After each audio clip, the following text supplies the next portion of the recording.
Hello, everybody. Beautiful flyover shot of our location here in Seefeld, Austria, in the Tyrolean Alps, as we get set for the European Nations Pro Cup 2023.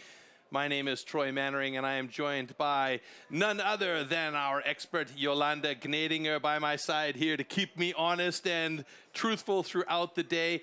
We have a fantastic group of professional athletes in timber sports that are going to be up and getting busy with the axe and saw shortly. We'll introduce you to them and some of the other important people on the stage with our man, Marcus Float, otherwise known as Floaty, right now.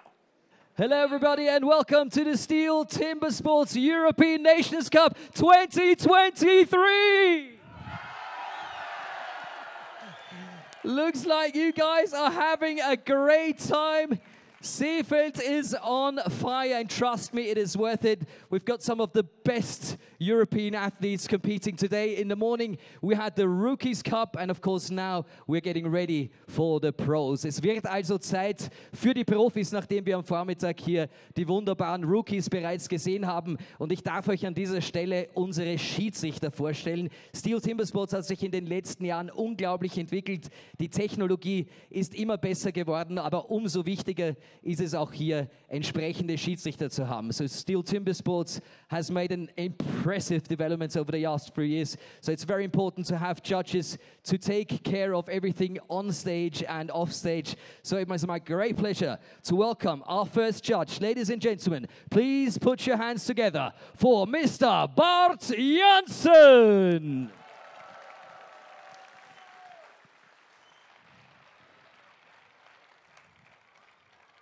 And of course, Bart is not alone. He's not just by himself. His second judge will join us right now on stage. Bitte einen Riesenapplaus für Dr. Jörg Kurzenberger. Looks like our judges brought their own fan club.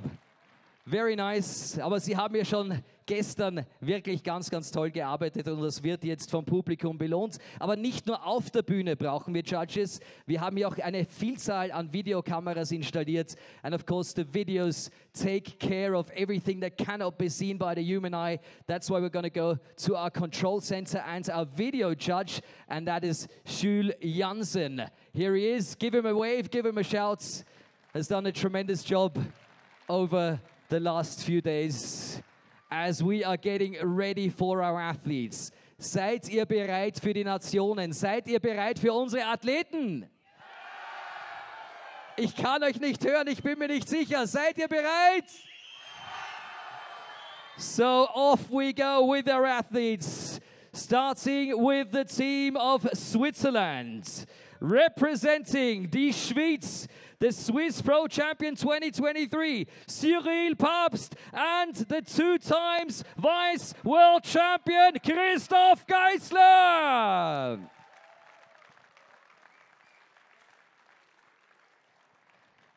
Our second nation competing is the team Nordic. And let's meet the two Swedes, the European Trophy winner of 2022, Emil Hansen, and the Nordic Pro and Four Nations Cup champion, Ferry Svan. Nation number 3, representing Poland. Please welcome the Vice National Champ, Marcin Dubiccy, and the European Nation Cup and European Trophy winner, Mikołaj Groenwald.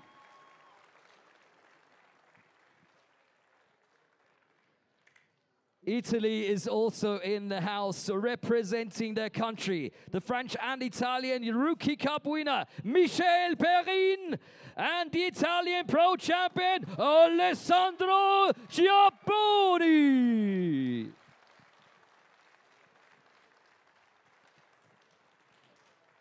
There we go with the shake hands.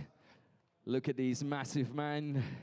with the big smiles in their face as we await the next nation, and that is Germany. Representing Deutschland, Rookie Academy and Swiss Rookie Cup bronze medalist Marcel Steinkemper, and the 3 times German champion and 4th of the last World Championship, Mr. Danny Martin.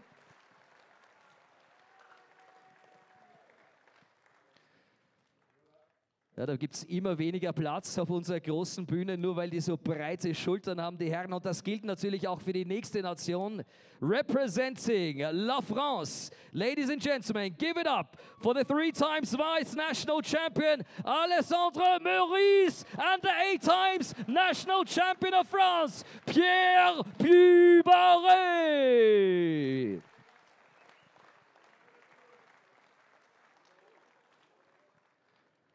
So let's give it a count. 1, 2, 3, 4, 5, 6 nations up on stage. Da fehlt noch die 7. Nation. Und das ist das Team aus Österreich. Begrüßen wir den Vize-Staatsmeister Günther Dallinger und den Silbermedaillengewinner der European Trophy und des Four Nations Cup, den 9-fachen österreichischen Staatsmeister Armin Kugler. Das sind sie, unsere 7 Nationen, hier beim STIHL Timbersports European Nations Cup 2023. Einmal noch bitte ein Riesenapplaus für alle Akteure, denn jetzt ist noch lustig, aber gleich wird's ernst. Ladies and Gentlemen, the 7 nations.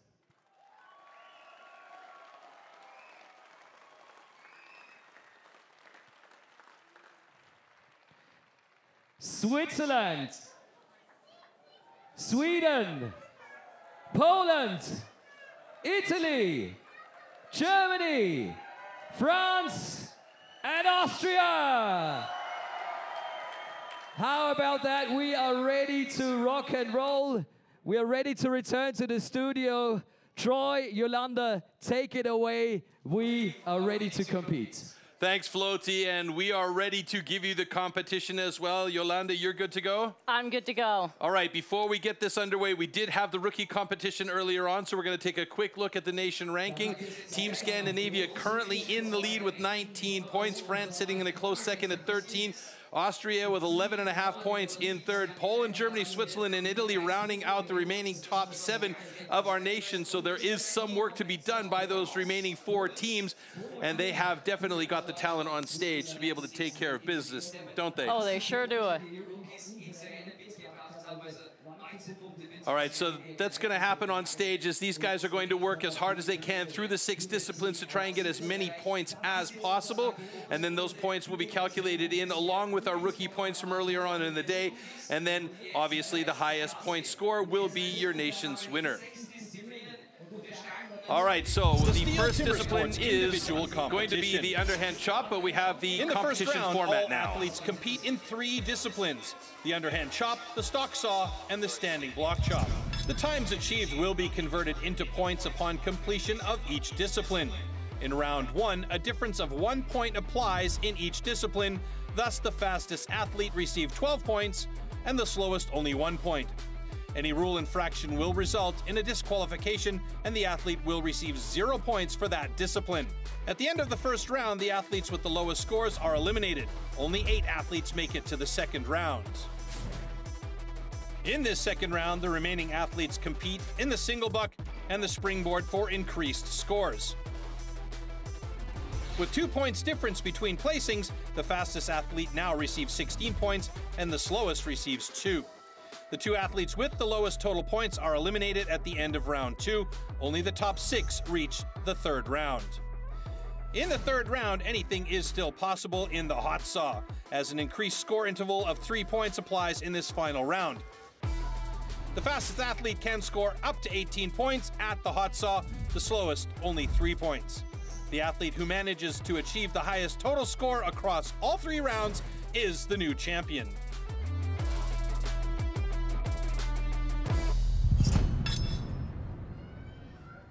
So as I mentioned, our first discipline is going to be the underhand chop, and let's take a quick look at the tool and discipline for the underhand.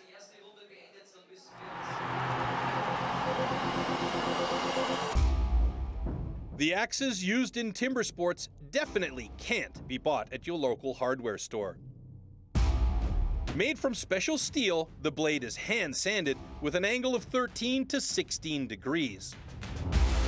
It's custom built and carefully adjusted for each competition. The weight is around 3 kilos and it's about 80 centimeters long. The blade is so sharp that you could shave with it. Underhand chop.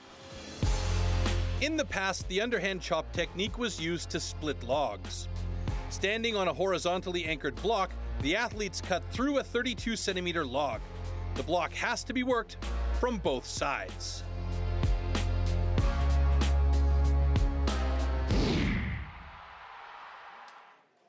All right, so there we have our start list. Alessandro Ciapponi will be getting going against Günther Dahlinger, Alexander Maurice against Danny Martin, Pierre Puy-Barré against Michel Perrin, and it's going to continue on like that. Now, we should point out here that it is not a head-to-head elimination. We are having two athletes on stage. They are competing against each other, but it is about gaining the fastest possible cuts and therefore the best time and points for your relative country. So there you see Alessandro Ciapponi and Günther Dahlinger getting ready to go. You'll also see their information on stage. On the screen occasionally we'll be able to talk a little bit about that, but there is Alessandro, the national pro champion for Italy 2023. A lot of hopes resting on his shoulders for the Italians. There sure is. Günther Dahlinger, 4th place in the National Pro Championship that we just did yesterday. Okay. Here we go. And our first event is ready to go. Stand to your timber.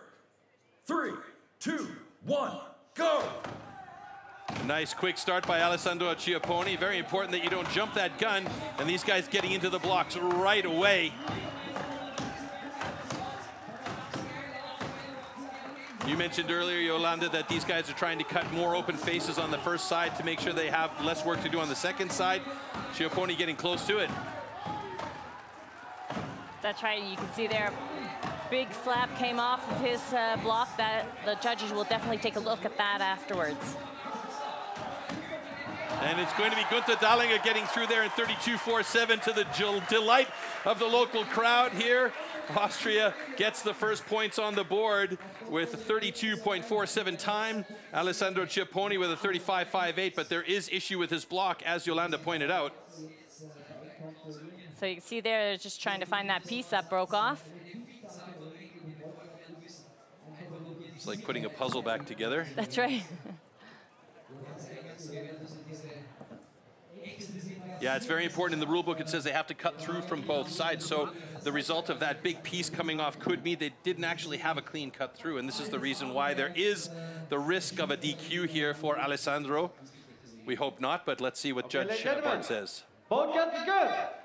All right, so obviously he put that puzzle back together. It's all good. That's right. We'll see afterwards again in the close-up. They did have nails on that one side, and that is exactly there to prevent this from happening. All right, let's pick this apart a little bit here. Maybe we can see it. Both very strong axemen, good hits there. A little close to the foothold for my liking, but... Yeah, I like my toes where they are, too. Maybe we'll get another look here at the other side where he's chopping. Here we see that final driver there from Günther Dahlinger. That stopped his time at 32.12. We should point out, if you were watching earlier, you know this, but if you're just joining us for the stream today, the times that we see immediately after the heat is over are unofficial until they've been corrected by our competition control center. Next heat up, Alexandre Maurice up against Danny Martin.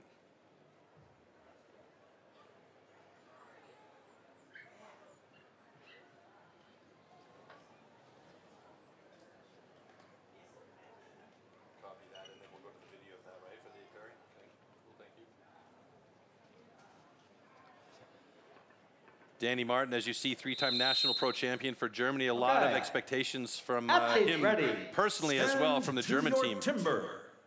3, 2, 1, go! Nice even start by both Alexandra and Danny as they get into that first side, chipping out some nice big pieces. Alexander's not exactly a big guy, but he moves that axe quite quickly. Now, Danny's got a lot of power, though. That's right, but Alexander has just as much power, small and mighty. Small and mighty. He's a power packet that's tight. And he moves it very quickly. Who's going to get through there first? Danny Martin on the right-hand side of your screen in the black. It's going to be Alexander Maurice. Oh, and a 25.50. He takes a personal best down. And Danny Martin's taking a quick look at his axe. There's something going on there. He needs to really work hard here because there has been issue with his block. He gets it, and it is split. But the time, 38.35, is not something that he is used to.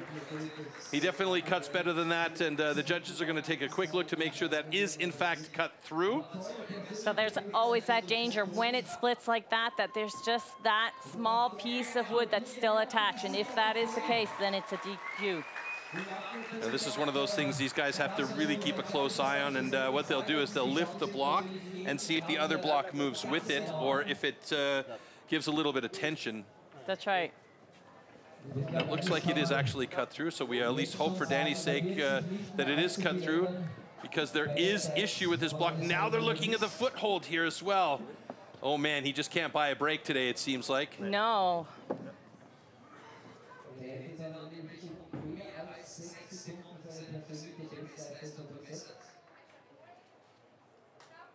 And Danny's found a knot in his block. He wants to make sure everybody sees that. Yep, definitely.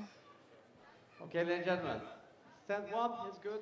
Stand 2, unfortunately, DQ cut his foothold. Oh, that is a rough start for Team Germany with a cut foothold for Danny Martin. Absolutely not what the expectation was for them at all. Definitely not. So we'll take a closer look here at this heat. They both have a pretty good frequency going there. Really hard hits. Those chips are just flying.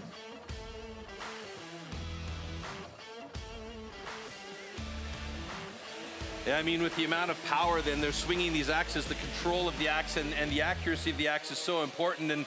And one of the rules is you're not allowed to cut into the foothold. If you do, it's a safety issue, and that's why the DQ for Danny. And the day just continues to get worse and worse for Team Germany, in particular for Danny Martin. There is, or was, an issue earlier on prior to the start of competition with his block. We'll go into that shortly after the slow-mo here. You'll get a brief explanation about what happened there. And I think that we're going to actually have that explanation from Dr. Jörg Kurzenberger, what happened prior to Danny's run, and the fact that Team Germany will have a 5-point deficit going into the next heats here. There's a rule, it's called no striking of the block, so it's not allowed for the athlete to mark the block with the axe or something else before the event. To cut the wood is only allowed on stage. And here we had the situation that Danny Martin marked the wood already at the preparation time with this axe. And this is a rule infraction. We discussed whether we give him a warning or a disqualification. But I think the medium in between, -5 points, is the correct rule infraction result. And therefore, he got a -5 point rule infraction. So that's a tough situation for Danny and for Team Germany because, first of all, there's a 5-point infraction there, and the DQ means 0 points for Team Germany for the underhand chop. So that's a really hard start for them, and they're going to have to bust their buns the rest of the way in order to catch up. Yes. Yeah. Not a fun way to start. Yeah, it's a rough way to start for sure. Next heat is ready to go on stage, so we're going to head back up onto the stage and introduce you to our next pairing, and that is going to be Pierre Puy-Barré from France, who holds the national record at 16.79, and Michel Perrin, who is looking at a personal best of 24, excuse me, just shy of 25 seconds. So he'll be looking to make some major improvements here today. And it's one of those situations where you can say perhaps he'll play up to try and keep up with Pierre Puy-Barré, who is, I think they said, 9-time national champion. I mean, that's legendary status. Okay. Athletes ready. Stand to your timber. 3, 2, 1, go! And right away, Puy-Barré getting into it with massive drivers from on high. A little stick there, but that doesn't phase him a bit.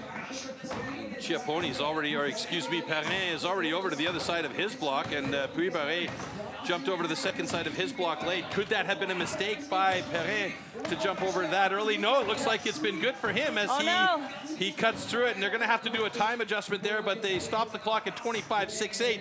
Puy-Barré struggling on the second side with a 29.09. That's well off pace for him.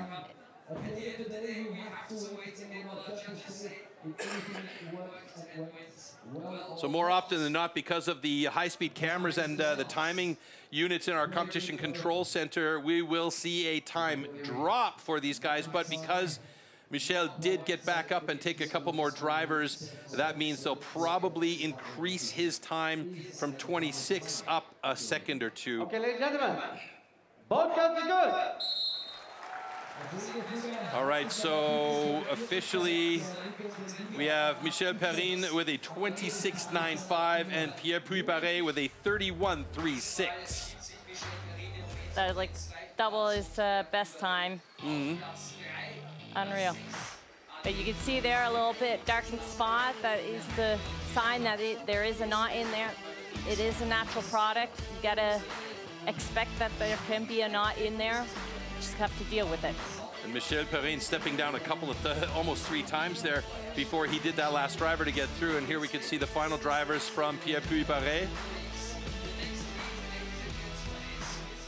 All right, so there we go. Our first few heats are getting in the books, and we're starting to get into the flow of the situation here. Coming up next, we have Switzerland's Cyril Pabst, who is the recent winner of the Swiss Championship. And also up there with him is Marcel Steinkemper from Germany. So Marcel is now under immense pressure, seeing as Danny had the DQ in the underhand chop to try and gain some good points. And Marcel does have an opportunity here. He's a very good axeman.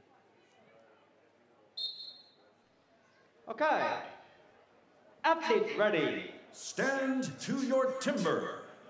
3, 2, 1, go! So Cyril Pabst getting quickly into it, and you can see already there's a major slab waiting to come out on the right side of that block, and he is moving that axe fast. Marcel Steinkemper shifting over to the other side. How does that first side look to you? Looks great on this side. Cyril Pabst also right there. I know who you're cheering for. And Cyril Pabst is through at 26.04. Steinkemper at 27.61. Pretty good time. That puts Marcel in 4th place currently. So at the moment, that's 9 points for Germany. Alexander Maurice still atop the leaderboard with the underhand chop, and Cyril Pabst sitting in 2nd place just behind him with that 26.04. We'll wait for the official adjustment of time here and see if that makes a major difference. Okay, ladies and gentlemen, both guns are good. All right, so both cuts are good. The time is now officially locked in at 25.81. So just a little bit slower than Alexander Maurice, as Cyril Pabst is in 2nd place. So let's break this down a little bit. So there you see that big slab coming out. That's a huge advantage if you can get out as much wood right at the beginning. You want the least amount of hits on that side to do that switch. He did open fairly wide, Cyril, on the first side. So this side, you can see he went off his line to make it a little bit smaller, cut less wood, but still get the job done. Well, it worked out for him, and he's sitting in 2nd place right now, and good points right there, if he can stay in that position for Team Switzerland. And those final drivers there from Marcel Steinkemper as well, as he's got a clean cut through. So right now, they're sitting with 9 points, Germany, for the underhand chop. That may change. There's still a few athletes yet to come. I do believe that we have Marcel Steinkemper with Floty over on our interview stage. Let's head over there and see what Marcel has to say about the start of this competition for Team Germany. Yeah, thank you, Troy. Marcel is standing right next to me. Du bist ja einer, der das noch sehr gut in Erinnerung hat, wie das ist, als Rookie hier am Start zu sein. Jetzt bist du einer von den Pros, jetzt bist du einer von denen, die Verantwortung übernehmen müssen und auch ein bisschen die Jungen so führen müssen. Fühlt sich das gut an oder ist das schon ein bisschen eine Belastung?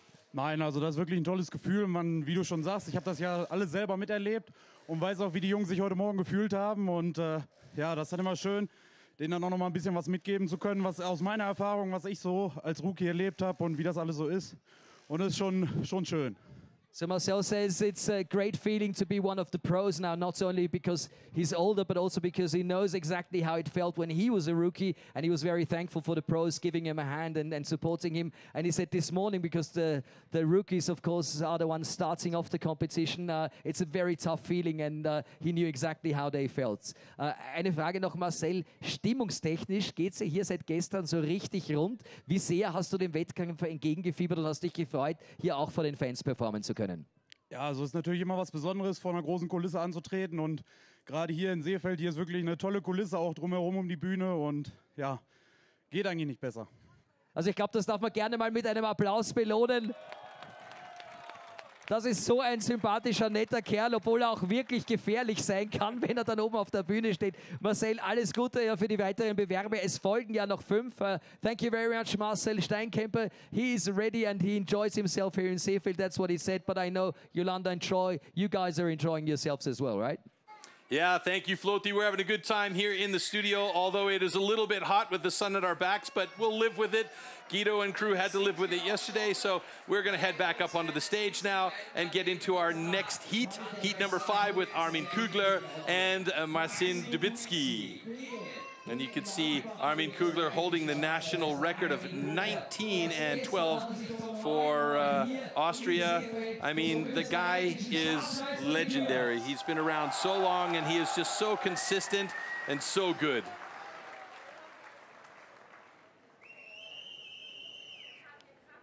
There you see Marcin Dubiccy, silver medalist, National Pro Championship 23. Stand to your timber. 3, 2, 1. Go! And the Dubiccy boys, they are taking no prisoners when they get on stage, so you got to keep an eye on them. Armin Kugler getting right into it. Look at the speed he is cutting. Already onto the second side. Dubiccy about a stroke and a half behind him now as he switched over onto the second side. And the time approaching 20 seconds as we going to have an under 20. My goodness, my English is fantastic. And that is a personal best for Dubiccy with 20.30. And I imagine that time is actually going to drop down a little bit when they get it through Competition Control Center. Armin Kugler with a 23.61 has moved into second place behind Marcin Dubiccy. Okay, ladies and gentlemen, both guys are good. Well, that one went by in the blink of an eye, and I saw your face when Marcin cut through. You're like, huh? I was tipping on Armin Kugler. Yeah, that was an unbelievably quick cut, and I mentioned, you know, they're taking no prisoners on stage. When the Dubickys are playing, they're playing for keeps. Wow, look at those chips coming off that block from Dubiccy. If you have the right axe, perfectly sharpened, the amount of wood that you can take out in one hit. I think they try to do between 6 to 8 hits if possible, and then switch. Yeah, that was a nice final cut from Dubiccy. Well done. Looked like a bit of a struggle on the second side for Armin Kugler as he takes a look at the time, and there, right there, was like, yeah, it's okay, but it's not my best. All right, next heat on deck, we have Marcin Dubiccy going up against, Christoph Geisler going up against Ferry Swan. I've jumped the gun here.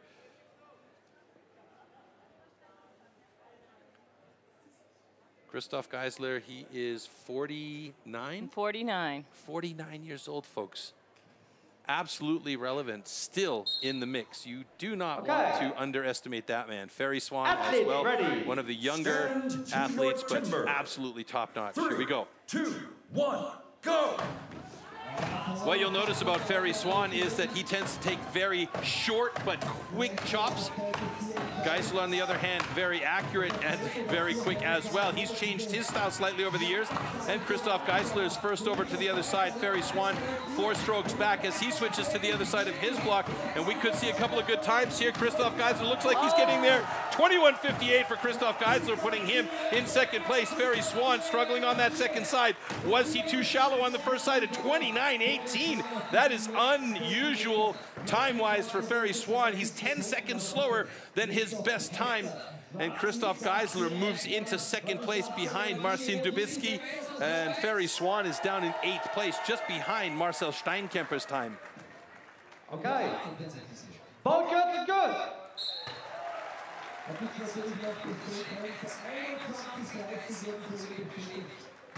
So as you mentioned earlier, the blocks are cutting a little bit shorter, a little bit slower today.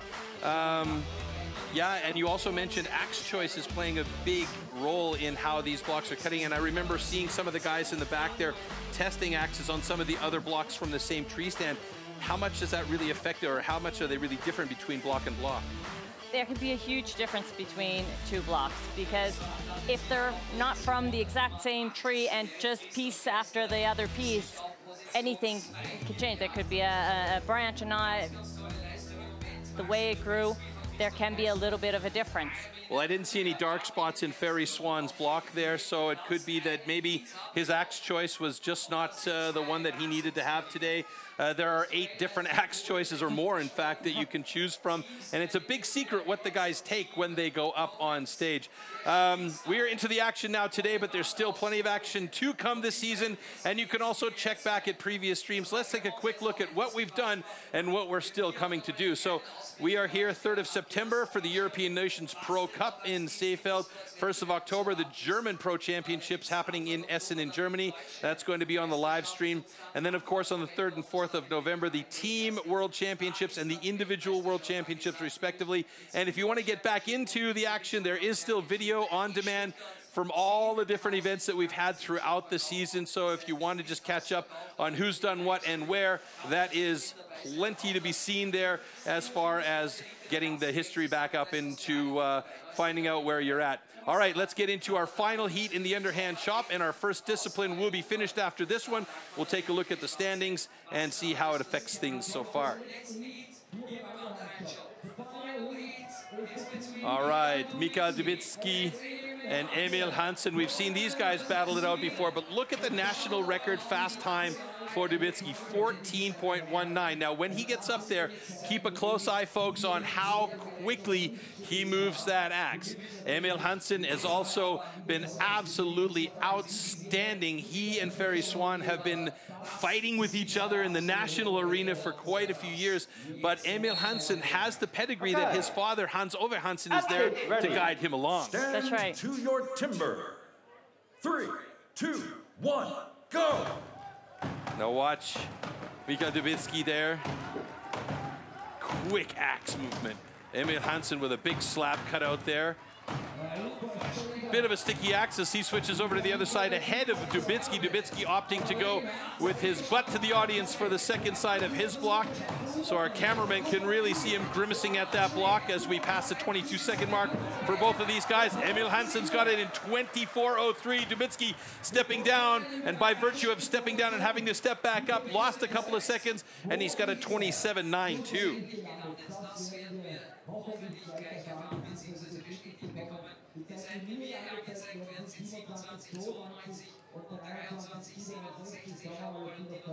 Okay, ladies and gentlemen, congratulations. Both cuts are good. All right, so it started out looking like it was going to be fast, and it went a little bit slower than expected for both of these guys. Emil Hansen sitting in 4th place at the moment, with Mikael Dubiccy down in 9th place. Surprising spot for him to be in, because normally Mikael is much stronger in this discipline than he showed here today.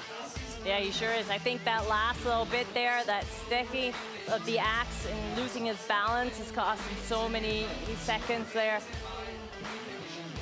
We should also point out that Mikael has been having some problems with the with his forearms.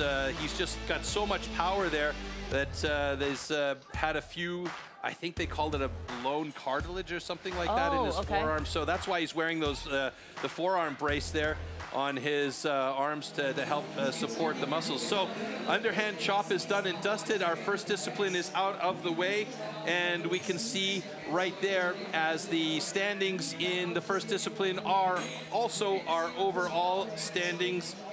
And we are getting the stage set up for our next discipline coming up, and that is the stock saw, where the guys will be getting busy with the MS661 saw on stage.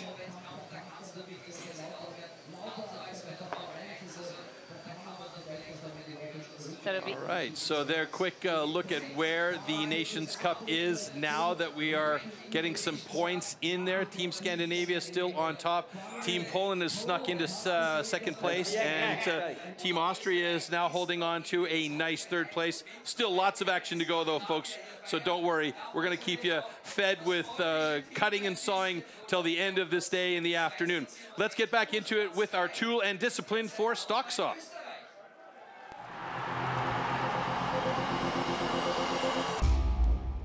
The STIHL MS661CM stock saw is used in STIHL Timbersports as the ultimate test of operator skill.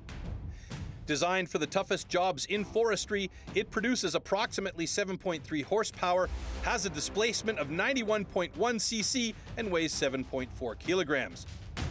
To ensure evenly and fairly matched saws, professional STIHL technicians prepare and test the saws before each competition.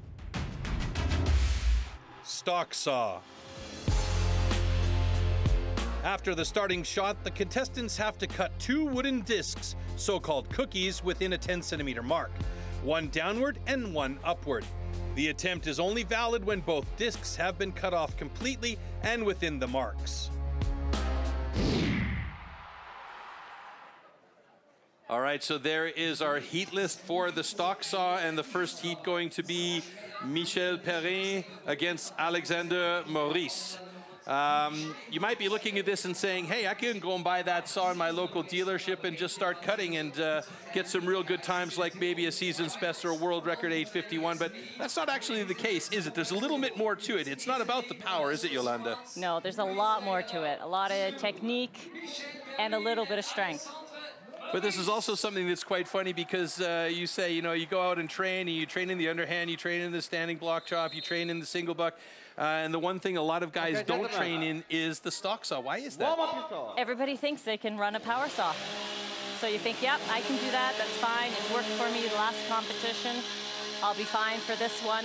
But it is shown, paid off, train a little bit, and then you'll be able to prove your times. Ready. All right, well, let's see how this goes for our first stock saw heat. 3, 2, 1, go! Great start by Alexander Maurice. Michel Perrin looked like he struggled to get the first grip quickly onto the saw, but he got it up there pretty quickly. Remember, 10 centimeters to cut 2 clean cookies and get them on the deck.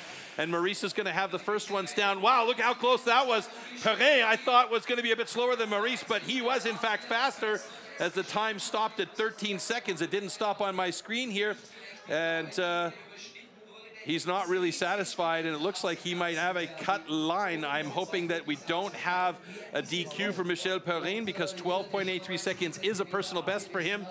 And Bart Janssen is taking a very close look at that, and he'll also, in some cases, call over Dr. Jörg Kutzenberger, which is what's happening right now, to make sure they're both seeing the same thing there. He had a very large second cookie. Alexander Maurice with a 13.04. And it looks like we might have a DQ. I'm hoping not, but we'll see when the final word is said by Bart here. Ladies and gentlemen. Stand 1, DQ, cut the line. Stand 2, it's okay. Hate to see that. And, you know, that's one of the reasons why you guys say thin to win, right? You want to have a nice thin cookie. The thicker the cookie is, the less space you have to make those cuts. And obviously, that's what happened to Michel Perrin. Let's break it down a bit here. So, yeah, he did have a little fumble there, Mika, when he picked up the saw. Oh, my God. He actually had a huge first cookie. I thought it was the other way around. But there you see how close they get to that line, and it's just so crucial to make sure that that stays on there. Yeah, that quick transition by Michel Perrin put him over a little bit too far towards the line. That first cookie from Alexander Maurice was a massive one. Put some chocolate chips in there, and I'm satisfied. But boy, that second cookie from him, he had to be thin. So you see a lot of the guys, the pros, they won't mark it. They know how to saw. They say, yep, I got it. I prefer to mark my block, look at the line, and try and hit it. Makes sense. All right, stock saw heat 2 Günther Dahlinger, personal best of 11.39. Pierre Puy-Barré, a personal best of 10.08. Pretty closely matched up guys here, not only from their tail of the tape as far as their times are concerned, but also from their stature on stage. Both big boys, both very strong, and I would say in this case, Pierre Puy-Barré definitely the man with a little bit more experience than Günther Dahlinger. Indeed.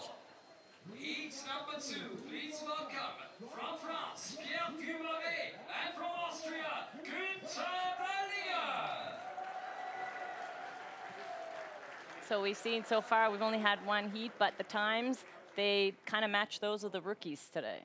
Yeah, everything's running a little bit slower. Yeah? You mentioned earlier during the rookies that the altitude here could be affecting the way the saws are running, the fuel-air mixture, and how that affects the power output, and there's so many factors that play a role here.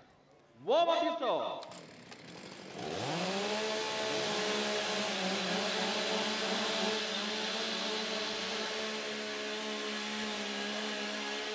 And these really are the workhorse saws for the industry. It's the STIHL MS661 saw. Athletes ready. One of the most dependable saws on the market. Timber. 3, 2, 1, go! Two different styles of starting as well. Pierre Puy-Barré with a great start. A bit of an angle on the cut for Günther Dahlinger, so he's going to have to be careful on the transition to the upcut. Puy-Barré, it looks like he's got a nice thin cookie on the upcut, and his time is going to be good. 11.83. Günther Dahlinger with a 14.08.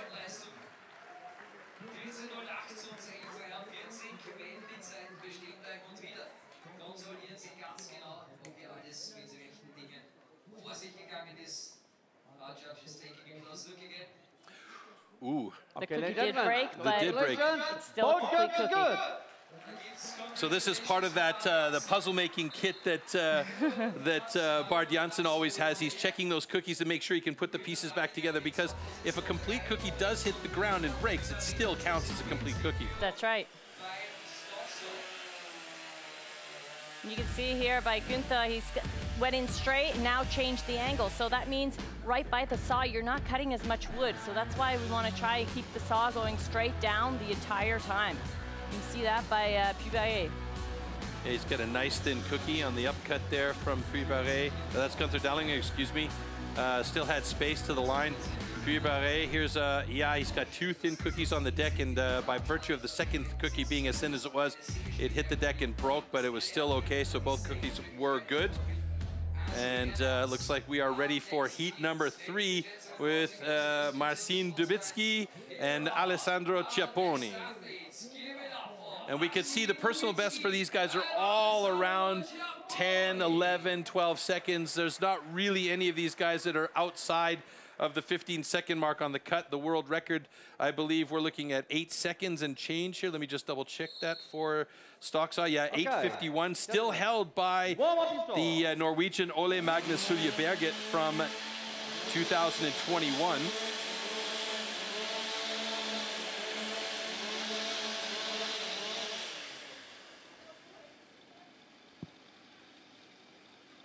Athletes ready. Stand to your timber. 3, 2, 1, go! Marcin Dubiccy on the left-hand side of your screen, Alessandro Chiapponi on the right. Alessandro looks like he's got a nice thin cookie to start things off with. Transition looked pretty good. It could be a clean upcut for him. Dubiccy pulling a bit hard, and it's Alessandro with a 14.11, Dubiccy with a 15.06.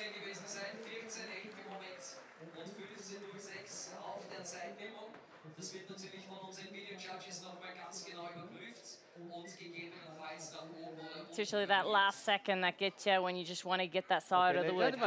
Congratulations, both cuts are good. Yeah, and I guess the excitement of pulling that saw up and trying to get it out can sometimes cause the saw to bog down a little bit or the chain to stop, and then you're really in trouble. That's right. So 2 different styles there.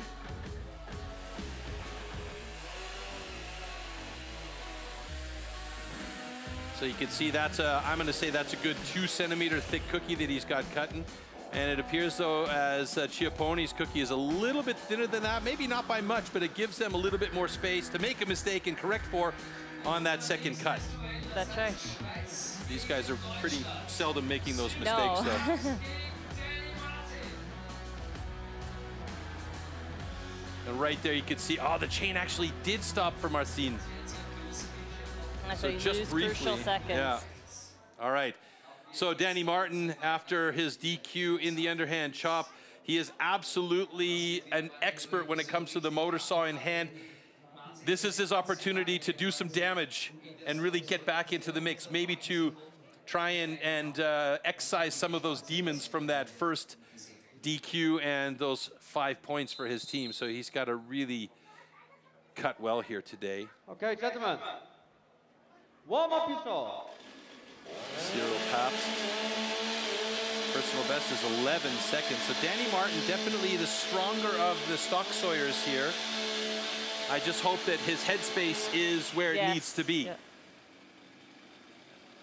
Athlete ready. Stand to your timber.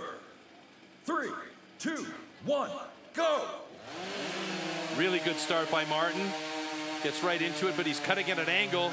Cyril Pabst maintaining a calm demeanor as he gets that upcut going. Danny Martin struggling a little bit on the upcut.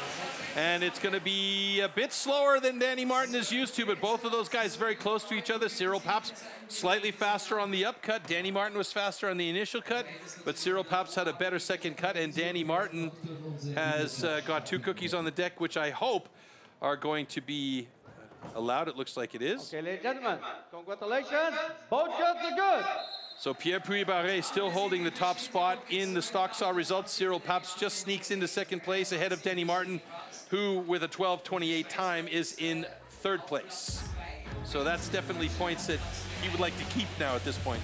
Definitely, because you're not only competing for yourself, but you're also competing for your team. So you don't want to let your team down, even though you've had a rough start.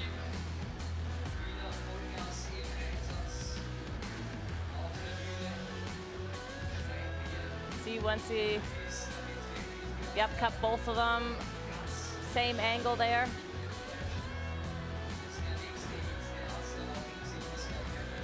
Yeah, you can see Danny Martin also, this is what you were saying a lot, that the angle of his cuts were down towards the inside of the block both times. First cut down at an angle and the second cut up at an angle, so he had to be really careful about getting that line on the upcut. Good to be lucky, lucky to be good. All right, up next we have Mikołaj Dubiccy up against Ferry Swan. For quite a couple of years, when Ferry Swan first jumped into the pro ranks, he was like, yeah, I have a love-hate relationship with my saws. I hate to do it, and they love to make it rough on me. Okay, gentlemen. But more recently, he's become very adept with the saw, and you can see there his personal best is under 10 seconds. So that tells you that he's been working a lot on his sawing disciplines here. And in the end, those are the easiest points to catch by the stock saw. Are they really, though? Ready. Stand if you to train. your timber. 3, 2, 1, go. Very nice start by both the guys. Dubiccy with a bit of a thick cookie there. Ooh, Ferry Swan with a fat one as well. Wow, look at that changeover. Transfer to the upcut was nice and clean. Dubiccy slightly faster than Ferry Swan. 12:56 to 13:26. Let's see how that changes things here a little bit. So Mikołaj Dubiccy with a 12:56 in 4th place. Ferry Swan in 6th. And if I take a quick peek at the overall standings, Cyril Pabst and Team Switzerland, or Cyril Pabst is sitting in the top spot. So at the moment, Switzerland has the advantage here in our pro contest. And they are checking out, oh, it looks like maybe Ferry Swan might have tagged that disc on the way up. Interesting.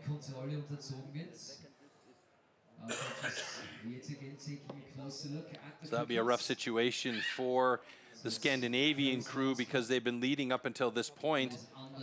So no points have been allotted yet as this is under review and just waiting for contest or the control center to be contacted by Bart Janssen here as they discuss what happened on the bottom of that block.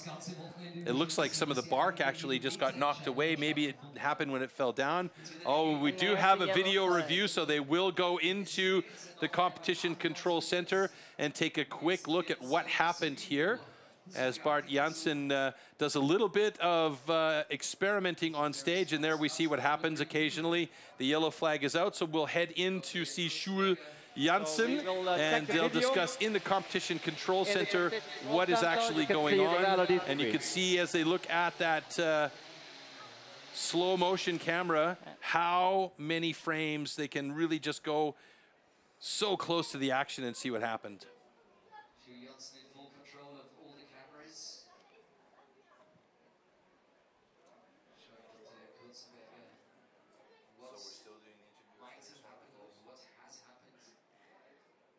So they're just going back and forth, trying to see to put this together. Did he move down, tap it a bit, and then go for that second cookie?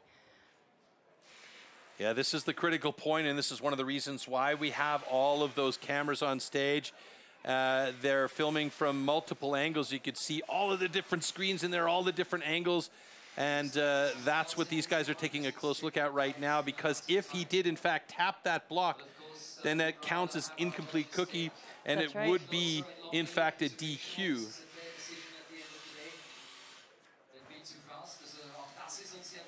So that was heat number 5 between Mikołaj Dubiccy and Ferry Swan. We're just waiting to find out what the results, and you could see, now I'm not sure if they're looking at whether it was a jump start or if it was actually the tap. I think it was the tap at the bottom.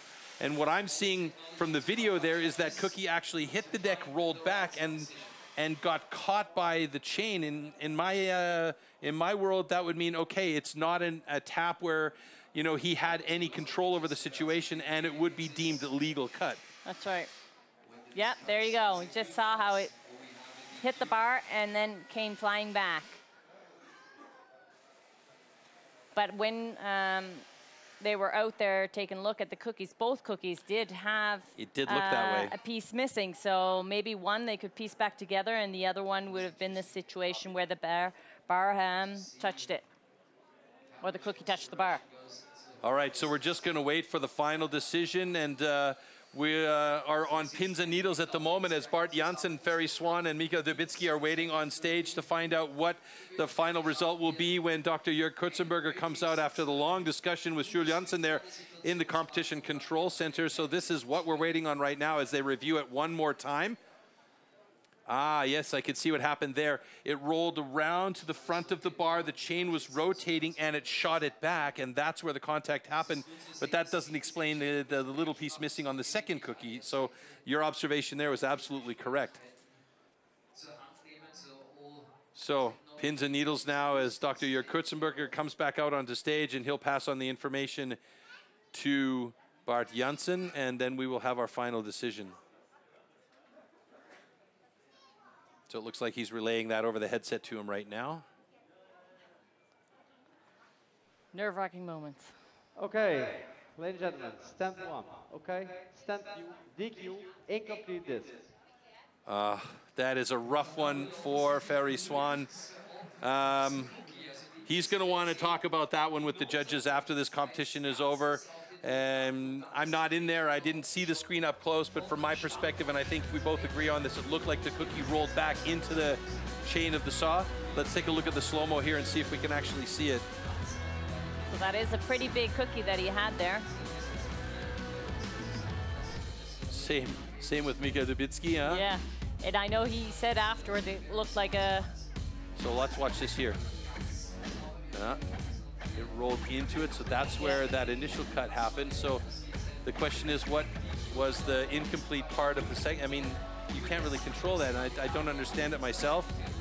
So I think I might have a talk with Bart Janssen as well to find out from the horse's mouth, so to say, what's really going on, because that's a confusing moment for me as well, and I think probably for Ferry Swan as well. All right, moving on to heat number 6, second to last heat. This one between Marcel Steinkemper and Emil Hansson. So the stage has been ready for quite some time. That it took quite a while for that discussion, and obviously they were wanting it to be really properly set up. I mean, it's not like they just went in there, looked at the picture and said, okay, whatever, it's a DQ for Ferry Swan. They took their time with it. They really made sure. So I can't argue with their decision, but I have questions about it myself. Yeah, same here. So you can see that line that Bart just drew on the top. That is the line that all the fingers have to be passed by when they say go. All right, so a couple of young guys here going up against each other. Emil Hansen, I believe, stepped up with Marcel Steinkemper into the pro ranks at the beginning of last year. So they are in their sophomore seasons as pros, and they're competing against each other on stage here, so they can both be very proud of how they've been performing over the last couple of years. Athletes ready. Stand to your timber. 3, 2, 1, go! Oh, good start by both of them. Marcel was on that quick. Oh, but that is a massive, massive cookie for Marcel. He's in trouble. He's got to go back up to the top because he realized he had way too much cookie there, and he is recutting. This is an important thing. This was a smart decision by Marcel, but now he's got to be real careful about that second cookie to make sure he gets it complete. And that's going to be a rough time for Marcel Steinkemper, 22:57. And if he does have 2 complete cookies, he'll be okay. And to be honest with you, that was fantastic. That was a you very can see good him decision. just tapping his head there. It was fantastic that he recognized that, went back and recut. Otherwise, he would have had a DQ because there was no room to cut a second cookie. Okay, ladies and gentlemen, both cuts are good. Oh. All right, so it's gotten a little bit bananas here. We've got 2 disqualifications already in the stock saw, Michel Perrin and Ferry Swan. The hope now is that Emil Hansen and Marcel Steinkemper's times will be good. But look at this first cookie. That is unreal. That is massive. And he noticed it right away here. He's into the cut of it. And he's like, whoa, wait a minute. I got to stop here and get back up. Actually, he was quite far into the cut. He was almost to the bottom. Yeah. But right decision, because you have to have that down cut and that up cut. He couldn't have just decided, oh, I'll just do 2 cookies up, or as what he wants. He has to have 1 down and 1 up. You can see here Emil Hansen leaning into that saw on the upcut because you told me the other day that saw wants to kick back towards you. So the guys are using their legs to balance the saw. And here, Marcel just took his time. He didn't rush it in this case to make sure they had a really thin second cookie and that he wasn't going towards that line that he had already cut and not had a complete cookie. So that was a very intelligent decision by him. All right, stock saw heat number 7, and that will be 2 disciplines done and dusted after this one. And it is Christoph Geisler and Armin Kugler. These are 2 gentlemen that have battled in the past many a time. Okay, gentlemen. And Christoph Geisler, at 49 years old, still holds the national record for stock saw, as does Armin Kugler for Austria.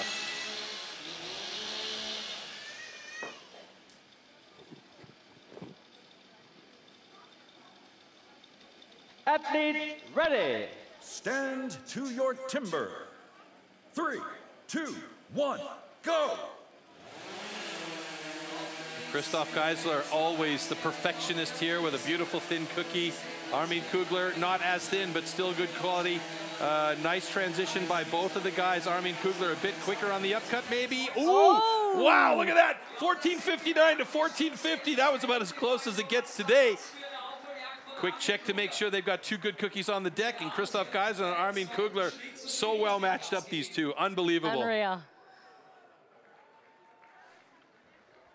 Okay, ladies and gentlemen, both cuts are good. All right, so we're going to go back and we're going to take a look at that slow motion.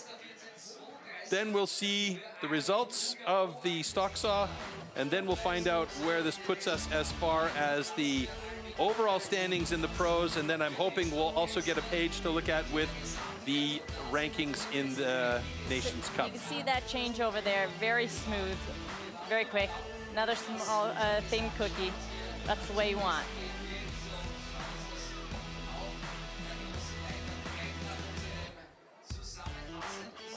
And both almost simultaneously finishing that cut.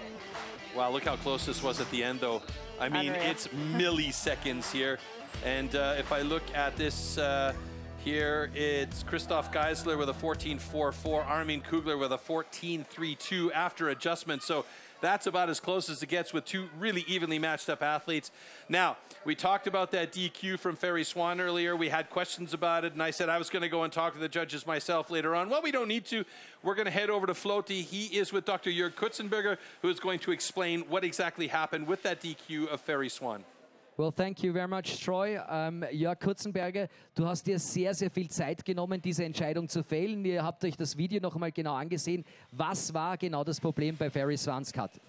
Ja, also der Cut von Ferry Swan war insgesamt ein sehr spezieller Cut, weil beide Scheiben, die er geschnitten hat, sahen unvollständig aus.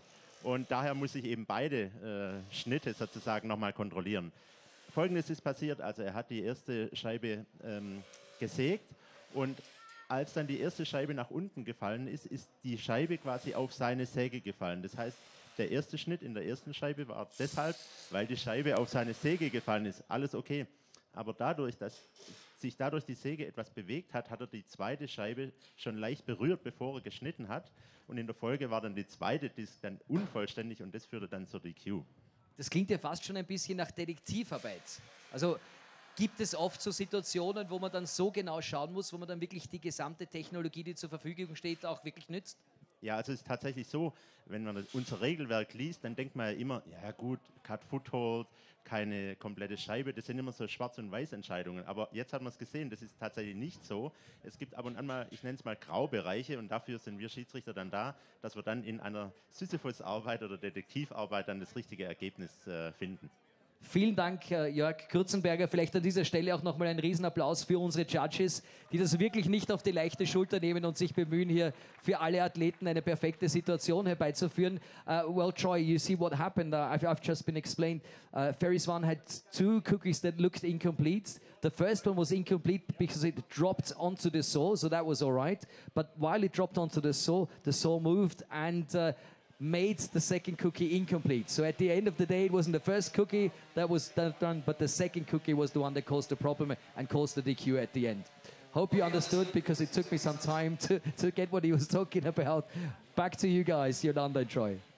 Thanks, Floaty. Yeah, that was a very confusing situation for us as well. Yolanda and I were discussing it while we were listening as well to what Jörg was saying. So a little bit of unluckiness there for those guys. All right, let's take a look at our stock saw list there. Pierre Puy-Barré with the fastest time, only by 29/100ths of a second over Cyril Paps from Switzerland. Then Danny Martin has redeemed himself in the third fastest time in the stock saw. Let's take a look at the overall standings here, and maybe we can see how that's affected the overall standings for our pros. And then after that, I would love to be able to see what the results are looking like on the European side. So Cyril Paps has now taken over the lead in the overall standings here, with Alexander Maurice in second place and Emil Hansen from the Swedish side in third place. So that's changed things quite a bit. Danny Martin right down there at the bottom of the list. Marcel Steinkemper has a little bit of work to do as well as we get set up for our next discipline. And before that, we take a look here at the Nations Cup. So look at that.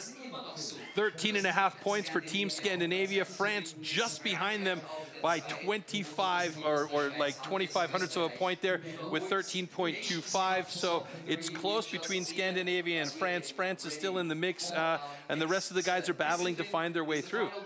So it's looking good. It's crazy. Yep, it is at that. So next discipline, we have the standing block chop. Let's take a look at that discipline breakdown right now.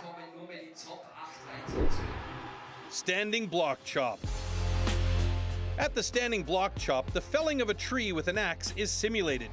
A vertically positioned wooden block with a diameter of 30 centimeters has to be cut through both sides.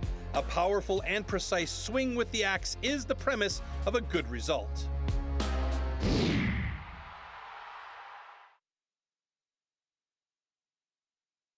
Okay, so there we have our start list for standing block chop, and as you saw, it's like felling a tree. Danny Martin up against Alexander Maurice in that first heat, and it's another opportunity here. Danny Martin definitely redeemed himself, and I'm kind of harping on Danny Martin here a little bit because it was a bit of an unfortunate situation at the start of our show here today. And so Alexander Maurice and Danny Martin going to be in heat number 1, and we will see if this will be an opportunity for him to increase the points for Germany. He's very good with the axe. We know that he can swing it. So let's see how he does in standing block chop. And we take a look at the beautiful scenery here and all the fans hanging out on the grasslands behind the arena area here. And behind us, the arena is full of fans screaming and yelling and having a good time and enjoying the beautiful weather here in Seefeld, Austria, in the Tyrolean Alps. Fantastic location to vacation. All right, Danny Martin there, up against Alexander Maurice. World record, unbelievable, 11 seconds. Danny Martin with a personal best of 22:51. Alexander Maurice with a personal best of 24:81. So I'm not gonna say super evenly matched up. We also know that these guys have been training all season long. And we're just waiting for our judges to come back up on stage because it seems like they've decided they wanted to have a quick coffee break. I don't know. A lot of discussions going on backstage, perhaps with what's going on stage earlier on. And our athletes coming out onto stage right now. And our judges as well. And there you see the Olympiabad and the enclosed swimming pool, and the area where all those people are standing. That's an ice arena in the wintertime, which I found out the other day. And I'm really stoked to come back up here in the wintertime and maybe do a little bit of skating.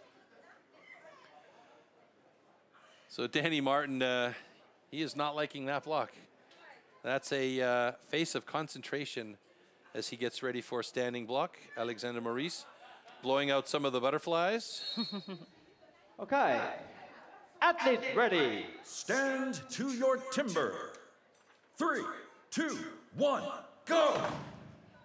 Now, as we mentioned with the rookies earlier on, Yolanda, it's really important to get those cuts at the right angle in this discipline.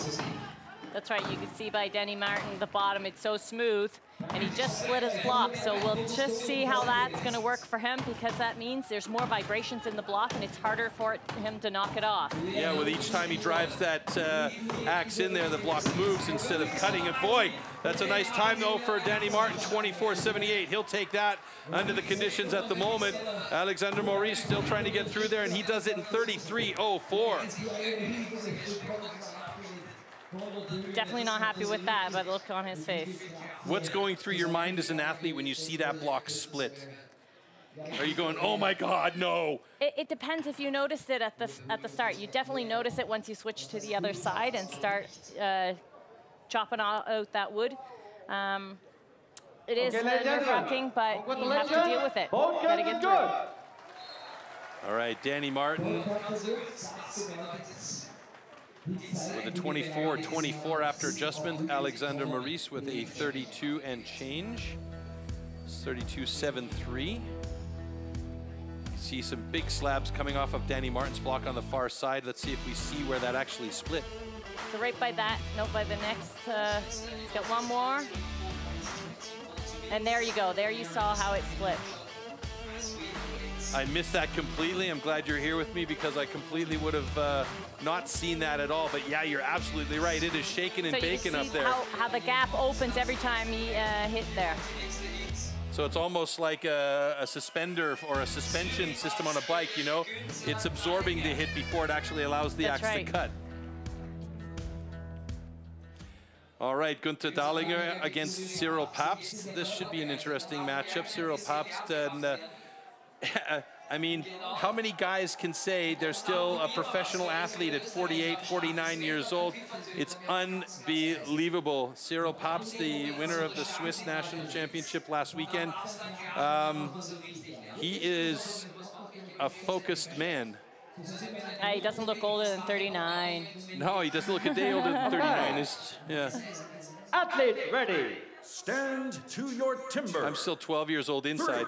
3, 2, 1, go!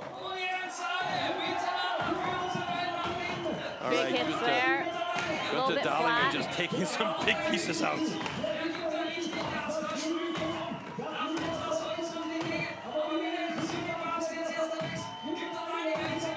Gunther Dahlinger switching to the other side, about 3.5, 4 strokes behind Cyril Pabst on the second side here.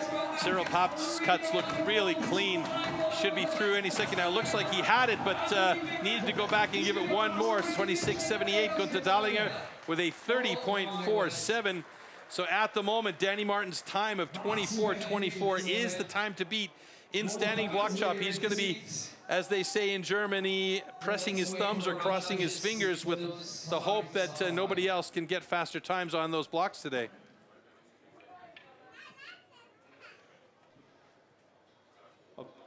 Okay, ladies and gentlemen, congratulations. Both guns are good.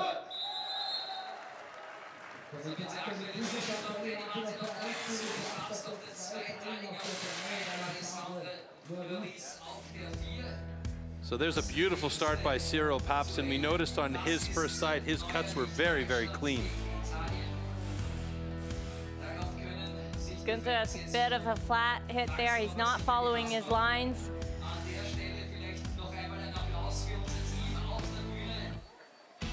The lines are drawn on there with a wax pencil in order to give these guys, you know, a guideline of where to hit. Do you actually see them when you start getting into the wood? Are they still there in your thought process or in your vision, or are you just sort of automated by you know, the training? Well, as long as you hit your first couple of hits right on those marks, then it's still there. What amazes me is these guys see exactly when they're making the hits, when it's going to go off. Now, we saw with Cyril Paps there, it looked like he was going for that final power hit to drive it off, and then he needed to come back and hit one more time before it actually fell off. Yeah. All right, so we do have another interview for you, this time with Cyril Paps, who was just on stage. We're going to head, excuse me, with Gunther Dahlinger, who was just on stage. He's over there with Floty right now. Maybe. Oh, we're already online. Gunther Dahlinger, komm, stell dich her zu mir. Ich habe jetzt leider keinen Kontakt gehabt. Genau. Präsentiert sich hier seinen Fans. Wir wollen dich natürlich auch in der Kamera haben, lieber Gunther. Die haben dich richtig gefeiert, ja, bei diesem Durchgang.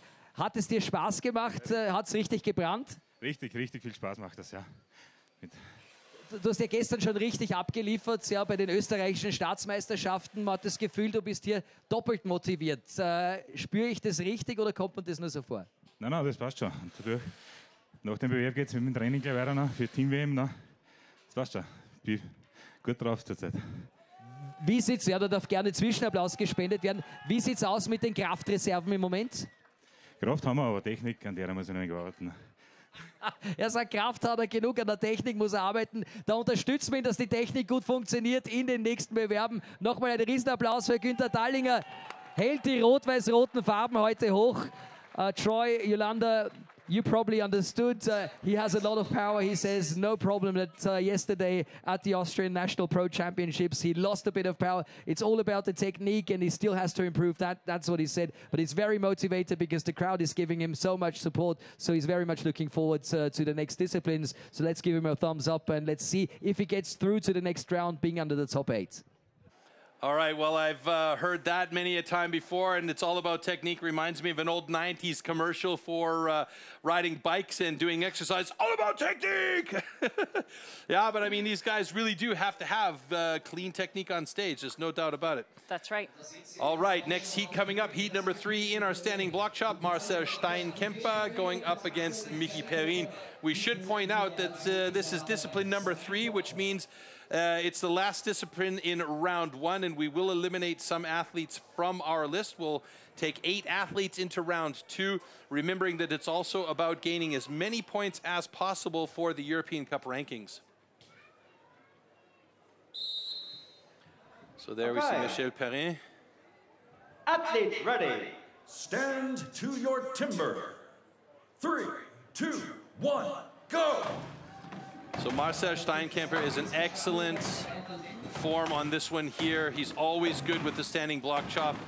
Michel Perrin also very good moving over to the other side quite quickly. And look at the power he's putting in there. Some big chips flying. It'll be interesting to see if it pays him off. He's almost there by the looks of it. He can feel it. And no, look at that, a personal best for Michel Perrin and for Steinkemper. Fantastic, a 22.85 for Perrin and a 25.77 for Steinkemper. 2 personal bests and our first 2 personal bests in the standing block chop. And Michel Perrin moves to the top of the standing block chop rankings with that race. Nicely done.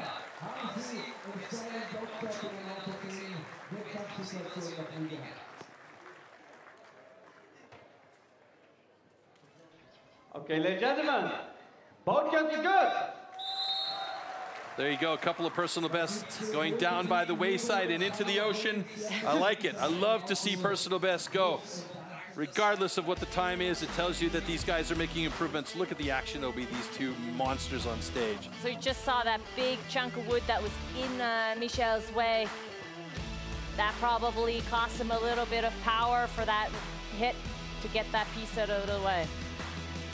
He was around to the other side, a good 3-4 drivers ahead of Marcel Steinkemper. Marcel, he had it really close to the end, and I think he had one more power driver. He wanted to get it off, and it didn't go for him. Right there, you could just see it, and then, yeah, again, that slow motion. Oh, and he got so stuck in there. That was a rough one. And you have oh, to man. be very careful when your axe gets stuck like that on your last hit, that you are pulling it back out the same way it came in, because if you move it up and down a little bit, then it's wrenching. Yeah, good point.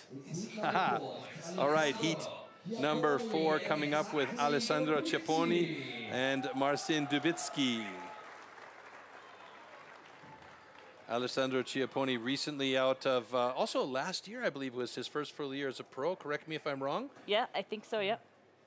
He either exited the rookies mid last year or was a pro beginning of last year, but he has really made a statement for Italian timber sports as one of their premier sawyers and choppers. Stand to your timber. 3, 2, 1, go! So Marcin Dubiccy getting right into it. Interesting stance for him as, Ciapponi decides to try and take out some of the wood. That's going to kill some of his time and some of the action on the block there. Wow, look at the power by Marcin Dubiccy there as he moves over to the other side. Ciapponi on the other side of his. A bit of salad on that first side might cause him problems getting through on the second side. And Dubiccy with a 28-19. Ciapponi almost there. He's got 3-4 more drivers perhaps. 2 drivers will do it. 35-62 for Ciapponi. So that puts him in 8th place in the standing. Block chop Marcin Dubiccy in 5th place. Michel Perrin still holding the top spot. Interestingly enough, though, places 2 and 3 in standing block right now belong to the Germans, Danny Martin and Marcel Steinkemper, respectively. So good job.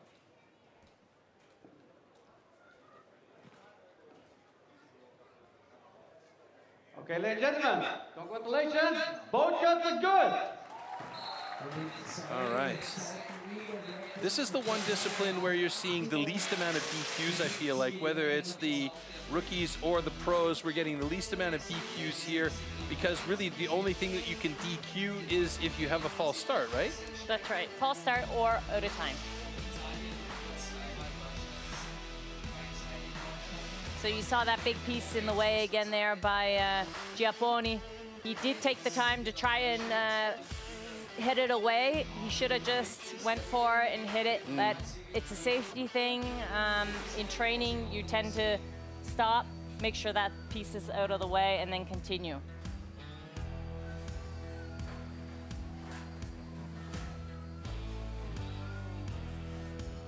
All right, folks, welcome back in studio here. Well, I mean, we're halfway into our final discipline in round 1, and we have to say thank you to one of our presenting sponsors because this event doesn't happen without them. So please watch this, and a big thank you to Lipia.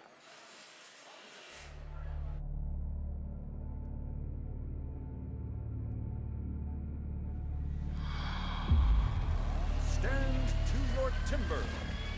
3, 2, 1, go!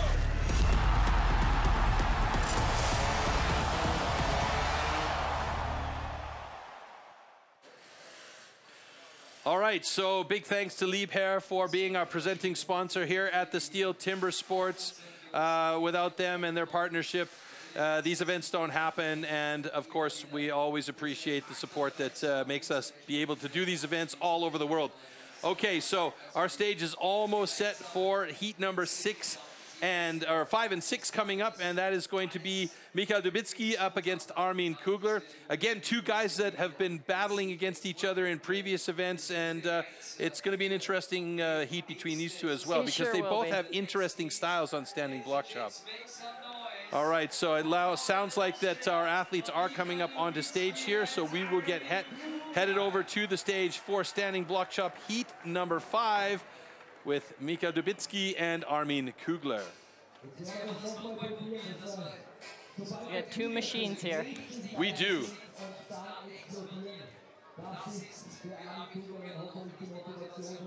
So you can see those sleeves that Mikołaj Dubiccy is wearing, compression sleeves to help maintain the stability of the muscles in his arms and the tendons as well.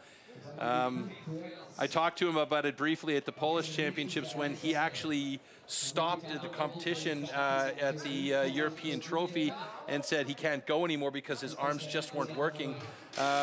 He tried to explain it to me a little bit, but yeah, I'm glad to see him out here and competing, and I'm glad to see that he's in more or less good shape. And because Armin Kugler is so big and so tall, they have to reposition that one block a little bit away from his swing position. Okay.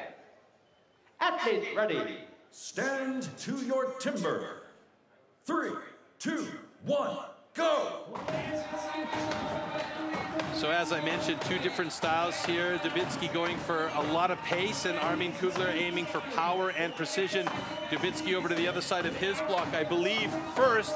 No, they're pretty much over at the same time. Oh my goodness, that was an incredible time for Dubiccy. 15:76 and a personal best. Armin Kugler with a 20:11. Nice.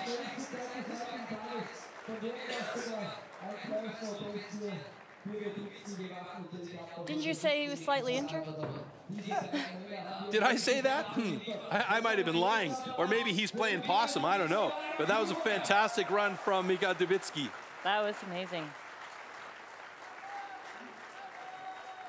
Okay, ladies and gentlemen, congratulations. Both cuts is good.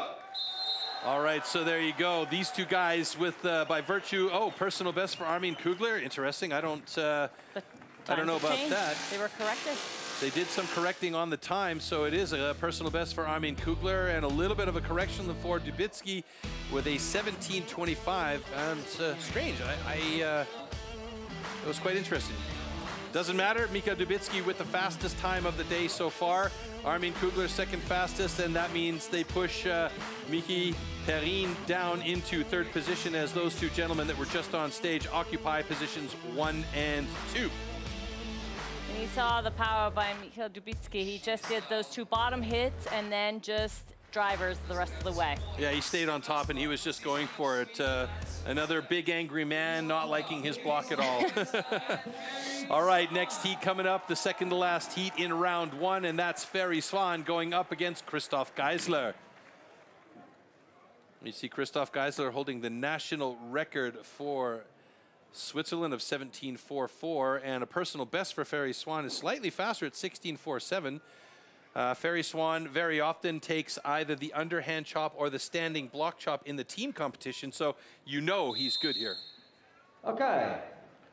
Athletes ready. Stand to your timber. 3, 2, 1, go! And that all-important standing block chop in the team competition is the anchor position. It's the last discipline, and you can see exactly why they put Ferry Swan in there. He's already over to the other side of his block in under 10 seconds. And he is just really going for it. Christoph Geisler, a little bit of a sticky axe there as he is chipping out nicely. Ferry Swan got a sticky one too, but he's got himself a 20.86. And Christoph Geisler at 24.60, so he just snuck in there ahead of Miki Perrin in third place. Ferry Swan did. Christoph Geisler slips into 6th place in the standing block chop results.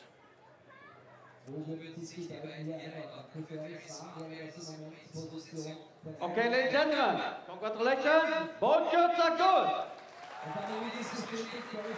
All right, so a couple of good cuts there, and we are almost through round 1 here, as we have one more heat to go in the standing block chop. The guys will clean up the stage, put one pair of stands up as we take a look back at the slow-mos here. Oh, big chip.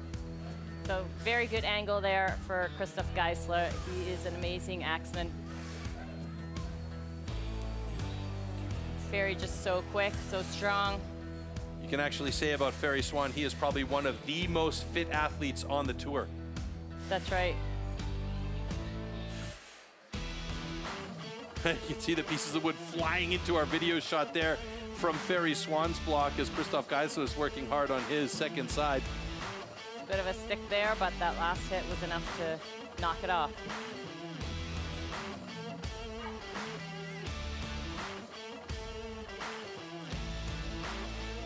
All right, so we have one more heat to go in this first round. So we've had 3 disciplines up until now. The final heat, heat number 7, in the standing block chop with Pierre Puy-Barré up against Emil Hansen, a couple of big boys that are good with the axe in hand. So I'd be very curious to see how this one goes down. I mentioned that Ferry Swan is sometimes the anchor man for the team competition. Emil Hansen can also slip into that position as well. By the way, folks, if you want to get involved in the conversation, you can see just down below me there is the hashtag for STIHL Timbersports. We do have another hashtag called Kiss My Axe. Don't let me misspeak that one. There it is. So if you want to get involved in the conversation, send some notes in, send some pictures from the events you're participating in or just being a viewer at, do get involved. We'd love to see your comments online and know what you guys are thinking out there. Yolanda, one more heat to go in this underhand chop, and we haven't seen any DQs so far. We did mention that this is one of the events where the least DQs happen. What are your thoughts so far on what we've seen?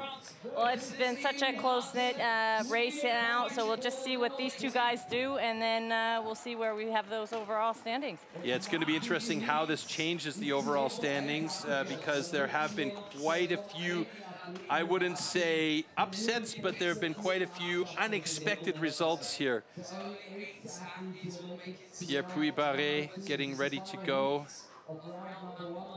up against Emil Hansen.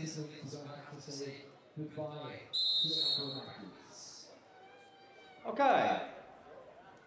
Athletes ready. Stand to your timber. 3, 2, 1. It's a single buck. It's amazing Talk me through this one here. See that stance from Emil Hansen, how deep he gets down.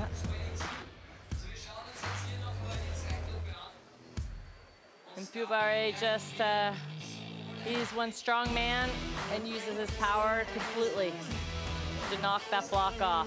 Interesting. Bam. Last 2 blows from Puy-Barré, though it looked like he thought it was going to go and just wanted to give it a little tap and didn't drive through like you say the guys probably should. Maybe you should be coaching. Okay, so standing block chop rankings coming up here. Then we're going to have a quick look at the overall standings and how that affects the European Cup standings as well. Dubiccy, Armin Kugler and Puy-Barré on top of the standing block chop ranking here with Mikael Dubiccy having a 17:25 time, a good 2 seconds and change faster than Armin Kugler. In the overall standings, Dubiccy on top now with Kugler in second place and Puy-Barré in third. Emil Hansen, Cyril Paps and Christoph Geisler rounding out the top 6 with Marcin Dubiccy in 7th place. Then we have Maurice Perrin, Swan, Martin, Steinkemper, Dallinger and Chiapponi. So you can see there the points distribution as the team is getting ready for the stage. And now the Nations Cup. Scandinavia still in the lead. Now with 13.75 points, they opened it up a little bit. France in second place, Poland in third, Austria, Switzerland, Germany, and Italy rounding out the top 7 guys there, or the top 7 teams. So at the moment, Team Scandinavia still leading everything. It's unbelievable, but Team France is very, very close. So we could have a nice bit of changing of the guards as we move into the next round, where we only have 8 athletes moving on to the next round for the single buck, which is our next discipline. Let's take a look at the tool and discipline.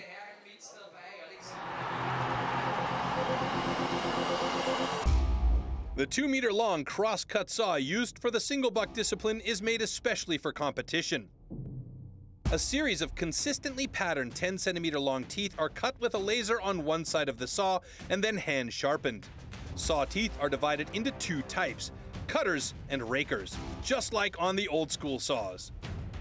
The saw weighs about 5 kilos and its base price starts at around 1,500 euros. Single buck. The single buck is a one-man saw about 2 meters long. With this, the athletes have to cut off a complete disc of a 46-centimeter thick wooden block. The perfect interplay between rhythm and strength is the key to success.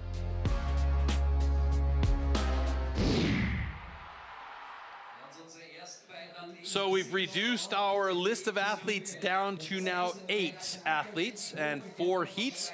Alexander Maurice will be going up against Marcin Dubiccy in heat number 1, Christoph Geisler and Cyril Pabst, and all Swiss heat number 2, Emil Hansen, Pierre Puy-Barré in heat 3, Armin Kugler and Mikael Dubiccy in heat number 4. So this is an opportunity now that we do have 2 French athletes, 2 Swiss athletes, 2 Polish athletes, and only 1 Norwegian, or not Norwegian, but Nordic athlete in the mix here, that the French have an opportunity to try and catch up with the Nordics.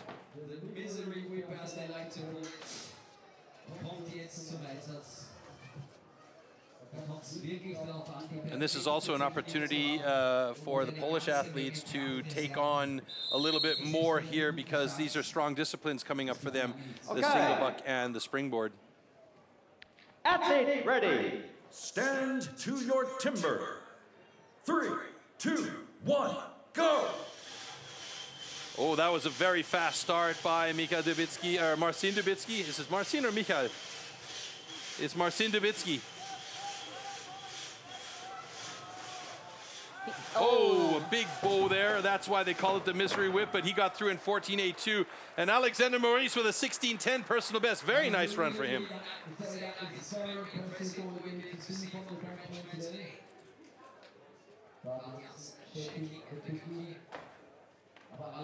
So up until this point, France was in second place behind the Nordic countries. So this is a great opportunity now for France to try and catch up, as I mentioned, the Nordic countries only have 1 athlete in the mix remaining. Marcin Dubiccy also gets a personal best after they made the adjustment, so that's always nice to see. Great job, and you never see that kind of emotion coming from the Poles very often, but it's nice to see when it does happen, and you could tell he was very excited about that one. Alexander Maurice also with a fantastic run. So you can see here that Marcin, he kind of lifts his saw just a little bit when he pushes it. That means he's not using the entire saw to cut. He's only cutting in the front part of it. So if he would not lift it as much, he would be cutting more wood. So keeping a flat saw in there. Nice efficient cut from Alexander Maurice.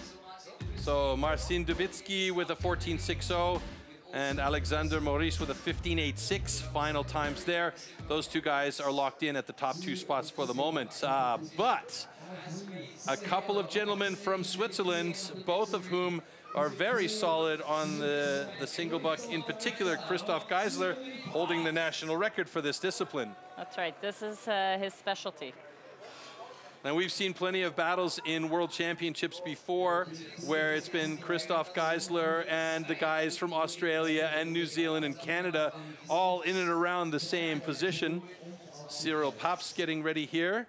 Now, Cyril Pabst has got a bit of a slower personal best time, but this is an opportunity for him to play up, and we know that he can cut well because he cut very well at the Swiss Champions last weekend. Okay. Athletes ready. Stand to your timber. 3, 2, 1, go! Good long strokes there from both of them, almost even. They're both in sync. Spoke too soon. Yeah. Boy, it's really close between these 2 guys. Christoph Geisler is looking like he's going to get to the bottom. And oh, Cyril Pabst got hooked up, and it's Christoph Geisler with a 17.33 unofficially. Cyril Pabst with an 18.62, and only by virtue of a hookup at the bottom. Otherwise, I think they would have been dead even with each other at the bottom of the cut.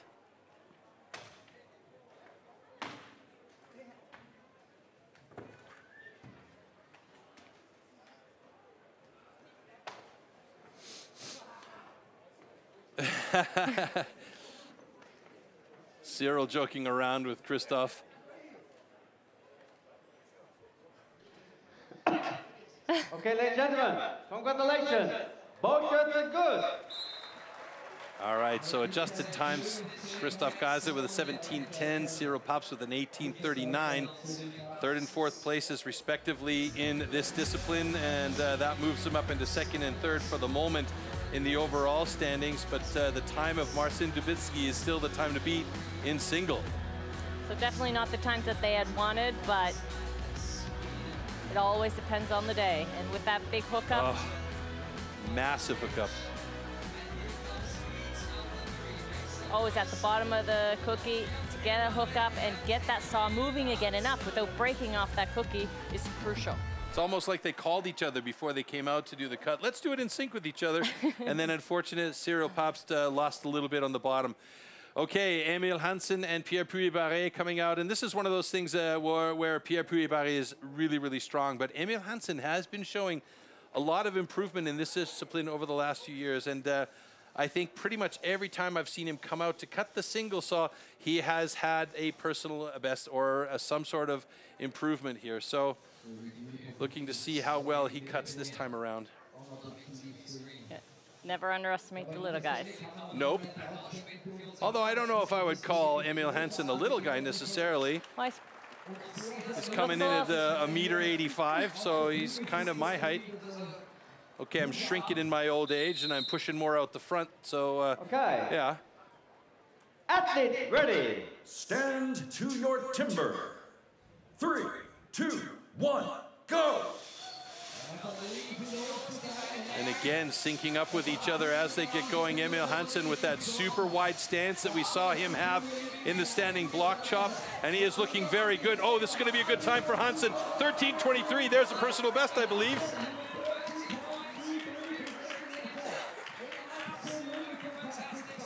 Nope, excuse me. His 12:41 is his personal best. I lied. But it will be the fastest time. After adjustment, it looks like he's got a 12:97, and Pierre Puy-Barré slips into third place just behind Marcin Dubiccy with a 15:83. So far, only 2 personal bests, and that's Dubiccy and Maurice in their heat to start things off. Ladies and gentlemen, congratulations. Both cuts are good. All right, there you go. Good run by those two guys, and Emil Hansen takes over the top spot there. So he's still keeping the Nordic countries in the mix here, but it's 2 against 1 in this case. Each of the other countries has 2 athletes in the mix. So it's incredible how much of the saw he uses. So he does have to be careful, because you can see how the saw is going completely into the block, that if he doesn't lose his balance a little bit, that he doesn't pull that saw completely out, because then you need to pick it up off the ground, put it back into your cookie. Yeah, and again, look at that stance that he's got so deep in that final drive through. Very, very nice. And there we have that hookup from Pierre. Those little hookups always are just so, I don't even know how to say it. It angers me to see it over here, because you know the times could be like a half second to a second better without that hookup, and you always want to see that. All right, Mikael Dubiccy and Armin Kugler is our last heat in the single buck here, heat number 4. And this is an opportunity for both of these guys to improve their standing for the country in the overall cup here.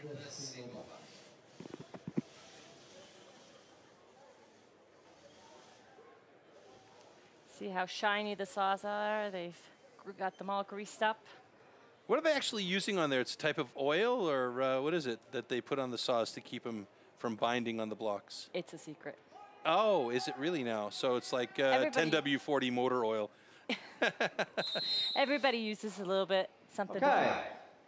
Athletes ready. Stand to your timber. 3, 2, 1, go! Oh, Dubiccy with an immediate hookup as he got stuck there.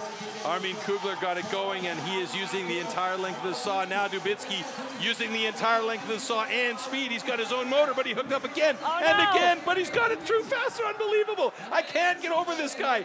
Dubiccy with a 15.97 with 3 fat hookups through the cut, and Armin Kugler was cutting through clean and still was a little bit slower than Dubiccy. That is absolutely bananas. Do you see how fast those strokes are going? Yeah, Unreal. and full-length strokes, too. We're not talking about just like half cut. You know, he was going for it full on. What a fantastic result there. So Mikael Dubiccy slips into 3rd place. Pierre Puy-Barret in 4th. Alexander Maurice 5th. Armin Kugler is there in 6th, and our 2 Swiss athletes are in position 7 and 8. Emil Hansen, the fastest guy here, so they're going to be enjoying those points for the team for sure. But Marcin and Mikael Dubiccy have definitely done their job to try and get Poland back up in the list. Let's watch these hookups here. With Armin using the entire saw. He's such a good sawyer. There you see Dubiccy picking up the pace, faster, faster, and then that hookup. And another one. Those are crucial seconds that it costs you with those hookups. Wow, that was close to breaking off the disc as well. That is one of those very dangerous situations, and you could see the disappointment, but at the same time the relief that he had when he had that cut finished. And I mean, that's about as clean a cut as you can get from Armin Kugler, but he just wasn't all that fast, comparatively speaking. All right, folks, well, we've just finished up with our single buck discipline. We're getting the stage ready now for our springboard, which is a crazy one. But before that, we're going to go back over to Floaty on the interview stage, who he is with. It's a living legend in timber sports from Sweden, Hans-Ove Hansen. You're right. Hans-Ove is standing right next to me, a legend that is taking good care of the rookies.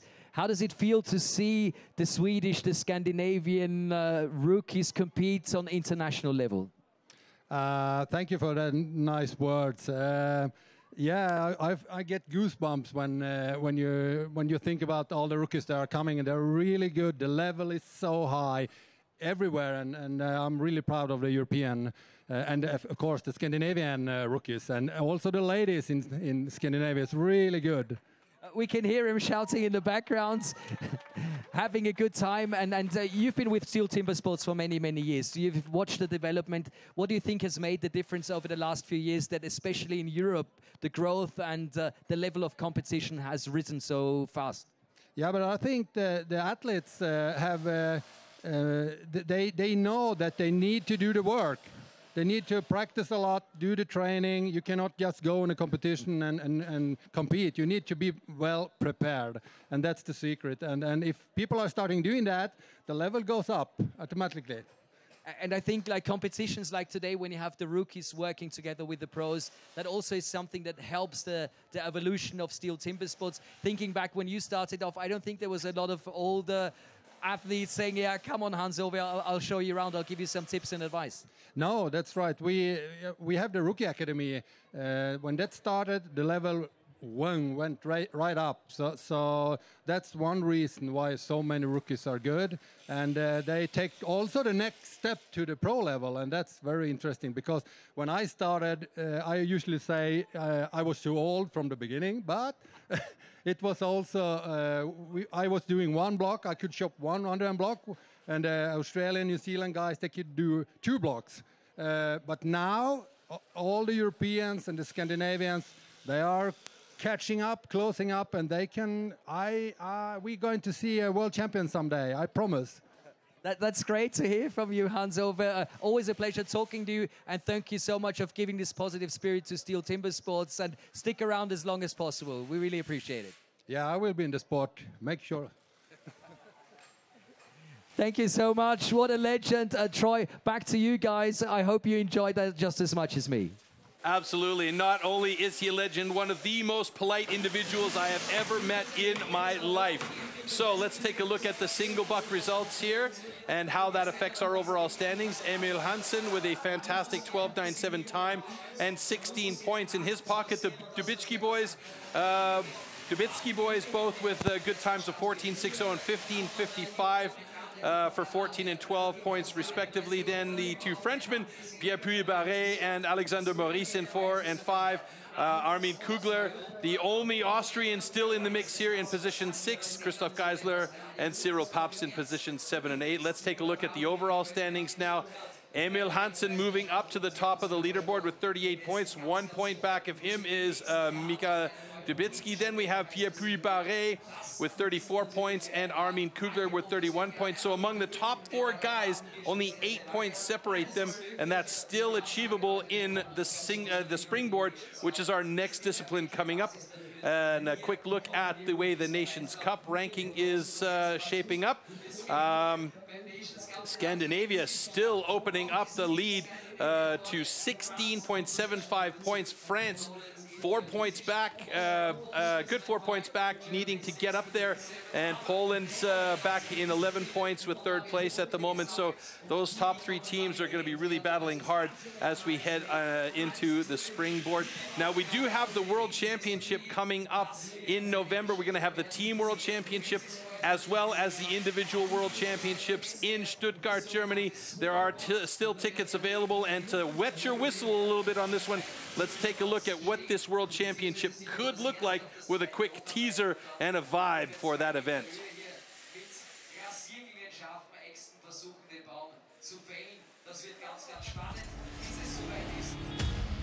Herzlich willkommen, Stuttgart!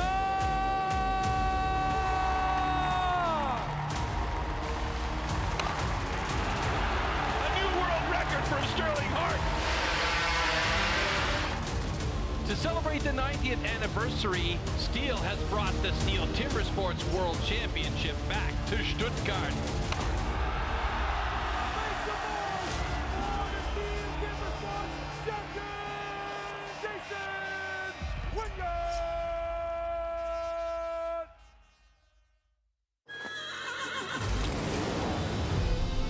There's still some wild out there, but to look for it, you need something that can look adventure in the eye. Something built wild. You need a Bronco.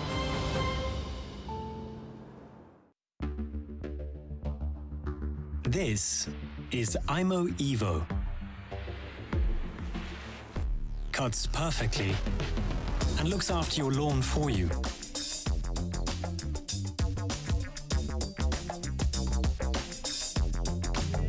Take control of your garden. Perfect lawn, intelligent mowing. The next generation IMO, only from approved STIHL dealers or online. All right, so lots of action still to come, as you can maybe see in behind us there. They're still working on setting up the stands for our springboard, one of the most difficult disciplines to become good at. There is lots of action still to go today, but we also still have lots of action left in our timber sports season. Let's take a look quickly at what's coming up.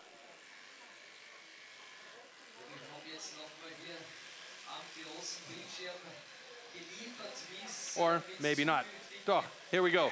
So, coming competitions in 2023. As you see, we are live now here at the European Nations Pro Cup in Seefeld, Austria. Then in 1 month's time, we are in the German Pro Championships in Essen, Germany on the 1st of October. And of course, we always recommend that you come to these events live because there's no other way to really feel the vibe. But on the 3rd and 4th of November, you can also check out via live stream the Team World Championships and the individual World Championships, respectively, in Stuttgart, Germany at the Porsche Arena. There are still tickets available. We've been informed it was sold out, then they released a few more tickets. Those were sold out. Now they've released a few more tickets. So those tickets will not be available very long. All right, now you guys have been watching us all day long. The guys have been cutting wood, chopping wood. They've been throwing it out over here and knocking it out all over the place. And a lot of people are going, hey, wait a minute. We've got a lot of climate problems at the moment. What about sustainability here? Well, our wood is sustainably managed and harvested, folks, and we want to just illustrate a little bit how that's done with this next little clip. Take a look. We as STIHL Timbersports pride ourselves that all wood is sustainably grown, harvested and recycled to minimise the overall amount of wood processed. Firstly, this popular wood is grown on certified plantations. Secondly, the white pine for our sawing disciplines is only sourced from certified forest management.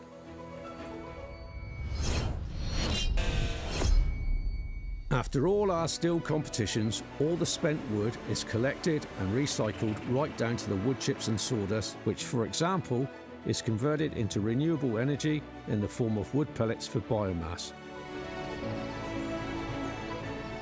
We quest to find certified partners. This ensures that all newly planted trees are nurtured and managed, promoting maximum efficiency and sustainability for the future conservation of our valuable forests. Therefore, as you can see, with good harvesting practices and good management with silviculture, the ground is quickly replaced by new trees, or could even be used for arable for farmers and future rotations.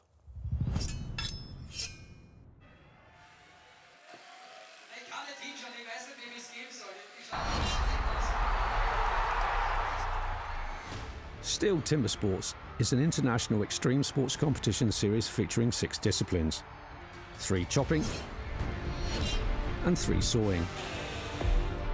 We have a premier competition, we need premier wood.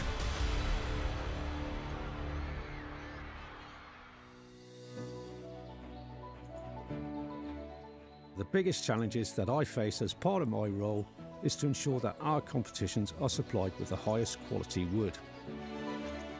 Each individual tree is examined for its conformation before processing. We need to make it fair for all athletes. So we are selecting different sections of the trees to use for each of our specific disciplines. Once the trees are felled, extracted and transported to our facilities, we measure, mark and then cut the wood into sized blocks. We then peel the blocks ready for competition.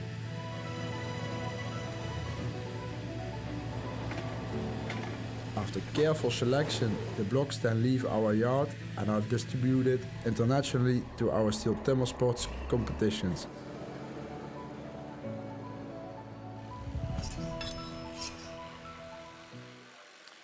All right, folks, so we are almost ready on stage for Springboard. Let's give you a little bit of a clarification about what the Springboard is all about. Check this out. Springboard. Springboard simulates the traditional way of felling trees, climbing up over thick roots. First, notches known as pockets are chopped into the log. 2 springboards are then anchored into these pockets. The athlete then climbs up to chop through a 27-centimeter thick block of wood in the fastest time possible. All right, so there we see our 4 heats in Springboard. We'll have 2 heats, and then we will reset the blocks on top for heats 3 and 4. So we're going to start off our Springboard discipline with Alexander Maurice. And I believe that's Marcin Dubiccy with the 2 M Dubickys out there. The Dubickys, it's a little bit confusing, hey? It is Marcin Dubiccy going up against Alexander Maurice. Now, both of these guys have Springboard times of over a minute. Alexander Maurice with a 1:00:59. Marcin Dubiccy with a 1:13:12. This is a very, very, very, very difficult discipline to become good at. Why? It's just cutting a hole, putting a board in and jumping up and cutting, right? Come on. Yeah, that hole is the tricky one. It can make or break your entire event of this Springboard. Yeah, for me it seems like this is more the maker or the breaker than the hot saw is, because this one determines who actually gets into the hot saw discipline. And those pockets these guys have to cut, that hole that I was talking about, are super important. You don't want to mess around chopping away and taking your time to cut those pockets. You want to get up and start cutting that top block as quickly as possible. That's right. You see them getting ready now, making sure that everything's in the right spot. Yeah, this is very much about routine as well, making sure that you've got everything where you expect it to be. You can see there Alexander Maurice setting a couple of sandbags down at the bottom of his Springboard so that it doesn't slide away on him. You can also see on those boards that they have a metal tooth right up there at the top of the board, and it's almost like a skateboard grip tape on there, or rubber grip tape that they stand on. So the best situation would be, and this is what we saw with Walter Page at the US Championship. 4 pockets, board in, 4 pockets, board in, and cut a quick block on top. We saw that as well with Sterling Hart back in 2016. Both of those guys having achieved world records in their particular time. Okay. Athletes ready. Stand to your timber. 3, 2, 1, go!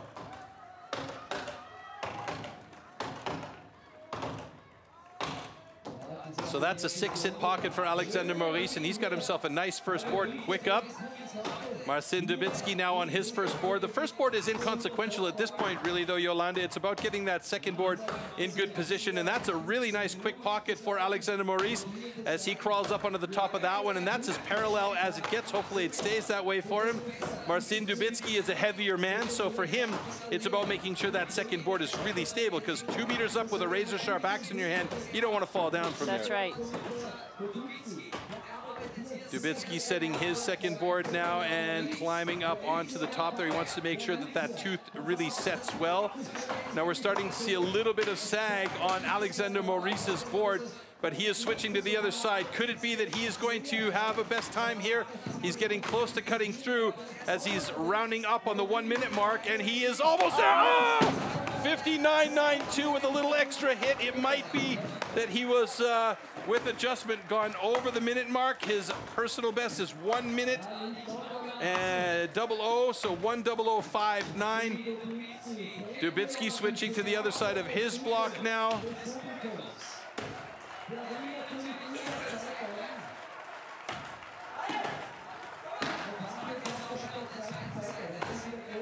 And there he goes at 1:29.13. So slower than his personal best time, but that was a great time for Alexander Maurice.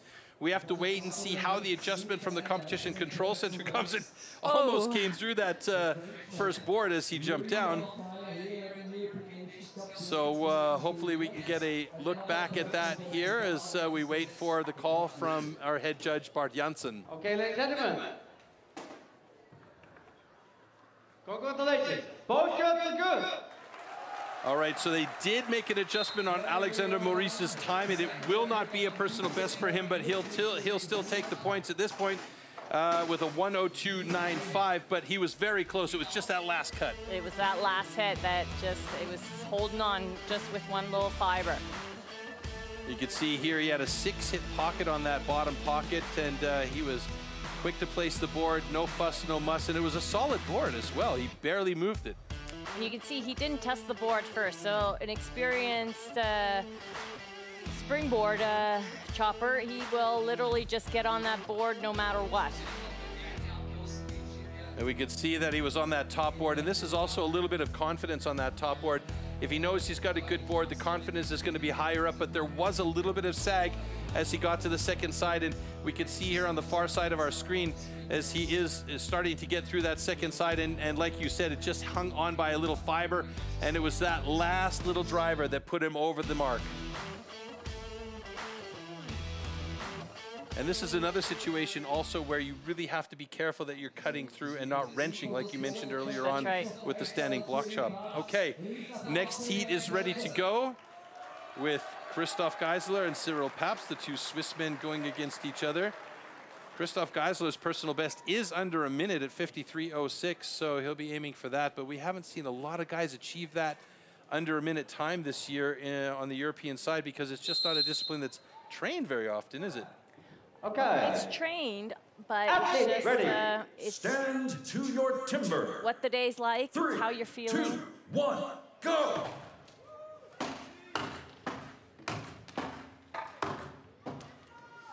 Christoph Geisler with a 4-hit pocket right there. Cyril Paps, I'm thinking that was 5, maybe 6. I didn't count his as cleanly as I did Christoph's.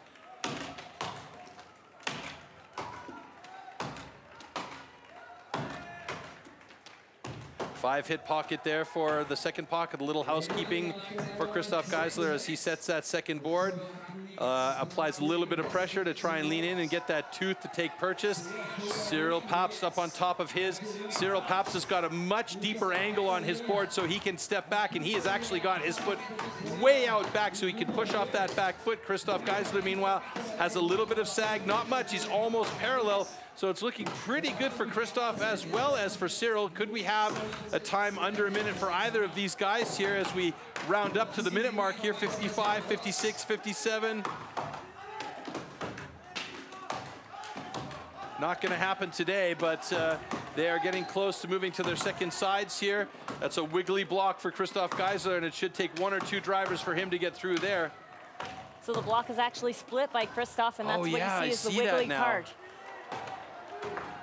Oh, and that's a bit of a troublesome scene there. Now he's got some extra wood to get through. 122.09 and 122.76. So evenly raced heat there between the two Swiss athletes up on top. Great job by Christoph Geisler and Cyril Papst. Obviously, neither of them want to have that time. They want to have quicker times, but like you were mentioning, it's about the day, it's about the feeling. And these guys have been battling all day long, you know. They've got... what do we have? We had the underhand chop, we had this stock saw, then we had the standing block chop, then we had the single buck to get to this point here. That's a long day of action.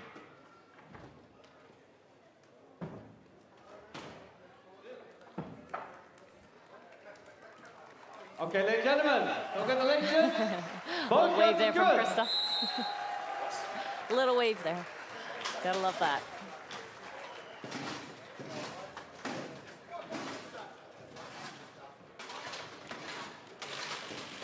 All right, so we're going to get into a bit of slow-mo action here. Watch the number of hits Christoph Geisler on the left-hand side takes to set that pocket. That's number 2.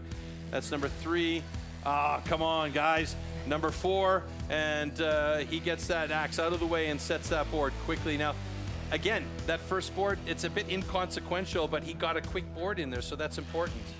It gives you a good feeling, makes you think, good, all right, let's go for the next one. But he did have a few more hits there for that second pocket. Yeah, he was about 6 or 7 hits, I think, for the second pocket. And then if you watch as he leans on that board to try and give the tooth purchase, that's about a 2-second count. That's right. And you can see that when he's standing on the board, he's not utilizing the entire length because of the fact that he could start sagging. There you see Cyril Papst's block coming down. Thankfully, our cameramen stay safe in that location. Yeah. I mean, the guys do a great job, but the danger pay must be fantastic for our camera guys. So they're paying for the beers tonight. All right, so really quickly, we're in Seefeld in the Tyrolean Alps in Austria. It's a beautiful location. It's fantastic for tourism. On that note, Flotti is with the head of tourism for Seefeld, and that is Elias Walter. Let's go over to him and listen to what Elias has to say about the action and the events today. Troy, you're absolutely right. Elias is standing right next to me. Elias Walter, Managing Director of Tourism here in der Region Seefeld. Sports seem to be a great place to come for here in your Seefeld. Why is that so, and how much origin and how much history do you have? Absolutely. First of all, a very warm welcome here in Seefeld. It's a great atmosphere. Well, I think, as you mentioned, sport has a long history. We were proud hosts of the Olympic Winter Games in this area for 2 times, also for the World Championships in Nordic, and now we are proud hosts of the Timbersports, and I'm super, super happy, and it's so competitive. What a nice event. Is that something you would try personally? I've been told you're a very good skier, you're good in snow. Would STIHL Timbersports something you'd like to try out for summer? Maybe. For me, it's the first time that I saw this event live, and I'm really impressed. I didn't saw before that it's so competitive and so much sport, and I'm really impressed by all those guys and women. It's a fantastic sport event, but it took some time, or will take some time before I try it in person. Well, maybe when we come back next year, Troy and me will give you a special session on STIHL Timbersports. Always great to be here. Thank you so much for taking your time and for making this possible. And Troy and Yolanda, back to you guys.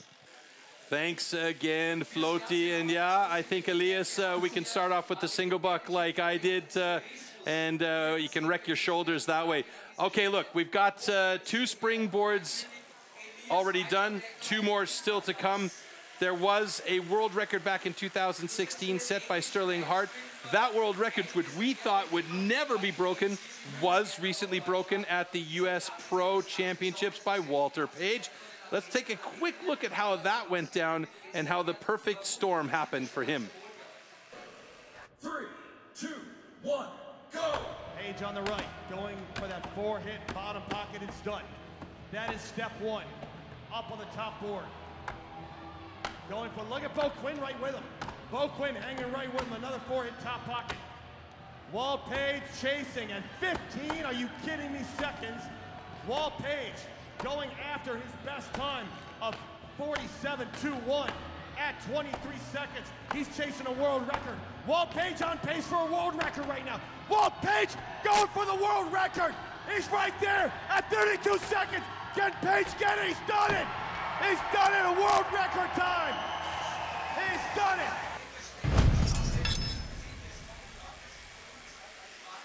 I mean, all you can say there, Yolanda, is wow. Unreal. That was unbelievable. I mean, the excitement that must have been going in that arena there for the US Pro Championships, absolutely incredible. 2 times 4-hit pockets, and then we know, in fact, that Sterling Hart did send Walt Page a note afterwards saying, hey, congratulations, good job. So there's a lot of team sport there. And you can see on the bottom right-hand side of the screen there, the springboard results so far. And it sounds to me like we're almost ready on stage. The guys are just doing the last little bits of final adjustments to get those top blocks in position for our last 2 heats. And now we have to point out there's 2 more heats to go, and we will once again reduce the roster of athletes moving on into the final round, and that is down to 6 athletes. But our next heat lineup is coming up here, so let's check out who is in that heat.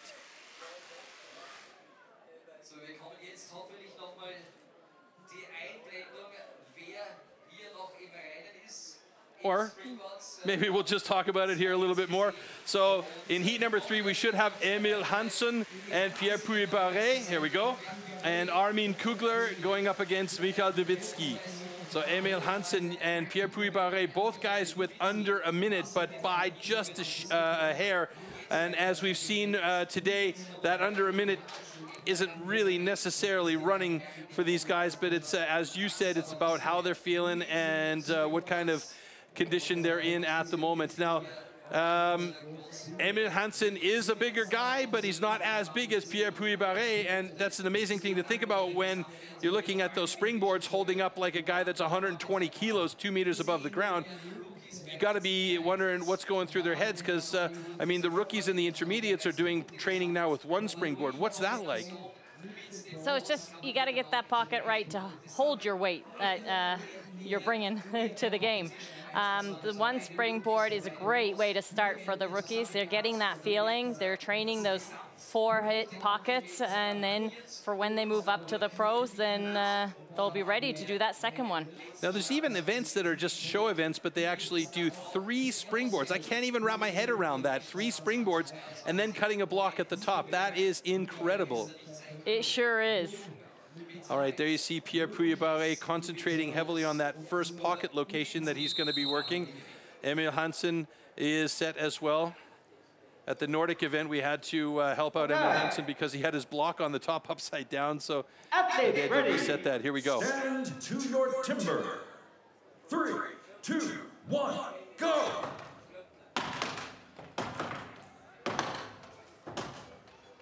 So Pierre Puy-Barré, 4-hit pocket. Emil Hansson, 6. Puy-Barré up and getting ready to set his second pocket. Emil Hansson really digging deep in with a lot of power with his hits. I don't know if that's necessary, is it?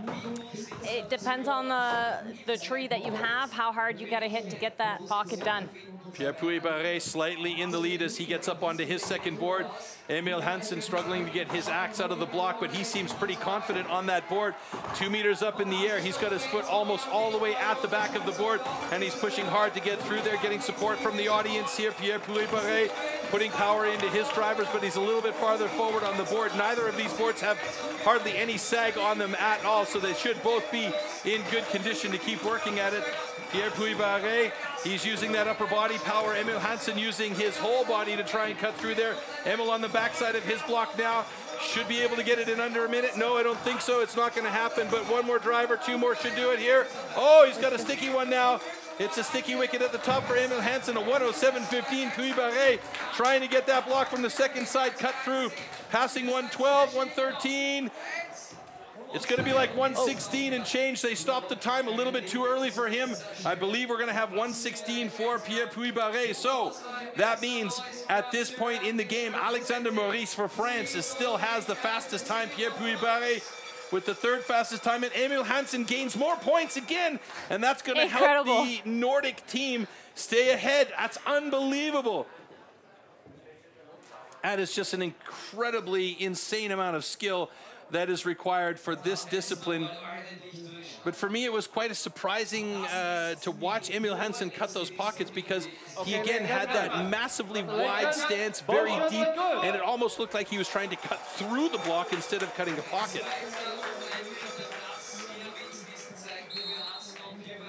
So Emil Hansen, you see from the orange square there that has the first in it, that means he is in first in the overall standings. And if I look at my scorecard here, he's got 52 points after springboard. And you can see that cut in there, doing a little bit of house cleaning. I think he had 6 hits on that first pocket. Yes, he did, yeah.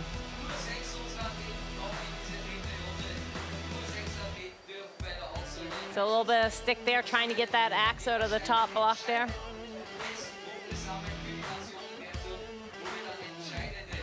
You can see the difference between these two guys on their top boards. The back foot from Pierre Puy-Barré is almost under his butt, and Emil Hansen's got his back foot all the way at the back of the board, so he can really press off that back foot, rotate his hips through those drivers, and put power into it every time. So you can see here, he's trying to knock it off, but he's just not catching those fibers that are still attached to the block. This is also a little bit of fatigue by that point. You know, you can't aim the axe anymore because you're just so tired. You know, they call it arm pump and climbing. You're holding onto that axe. You've got to hold onto that axe. All right, coming up now, we have Armin Kugler and Mikael Dubiccy. Armin Kugler holds the national record for Austria with a 53.43. Mikael Dubicky's best time is a 51.51, and again, those under a minute times for a couple of big boys is very impressive.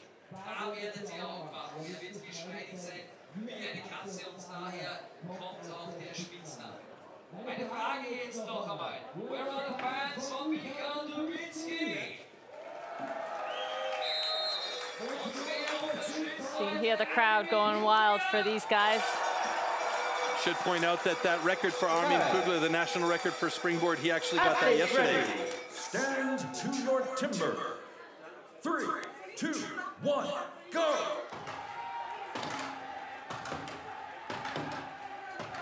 Four-hit pocket for Kugler. It's a little messy in there, but he doesn't care about that first one as he gets up there and starts setting his second hit pocket. 6 or 7 hits for Dubiccy.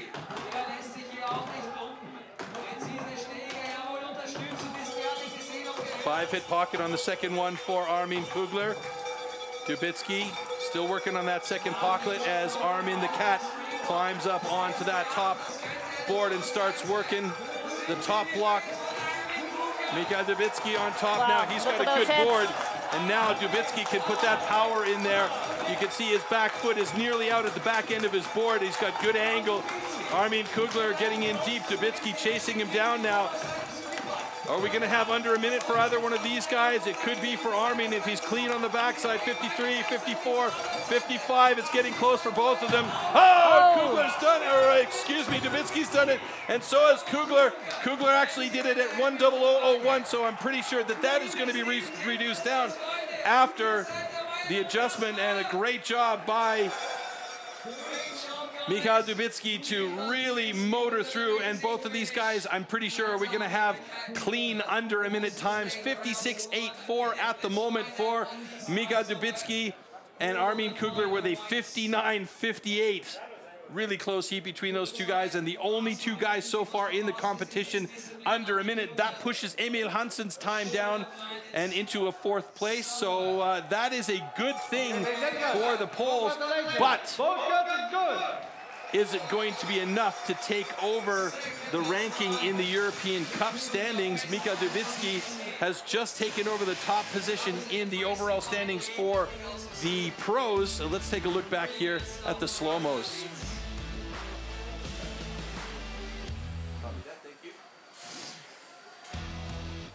So Armin just continues to get better and better at this discipline. It was a couple of drivers extra that were problematic for him on the top block, but getting up there, he was nice and quick.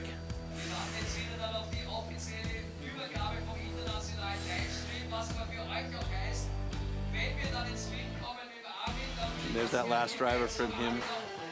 A little bit of that accuracy was missing, and I think that's due to, like we said, fatigue and just being able to control the axe up there.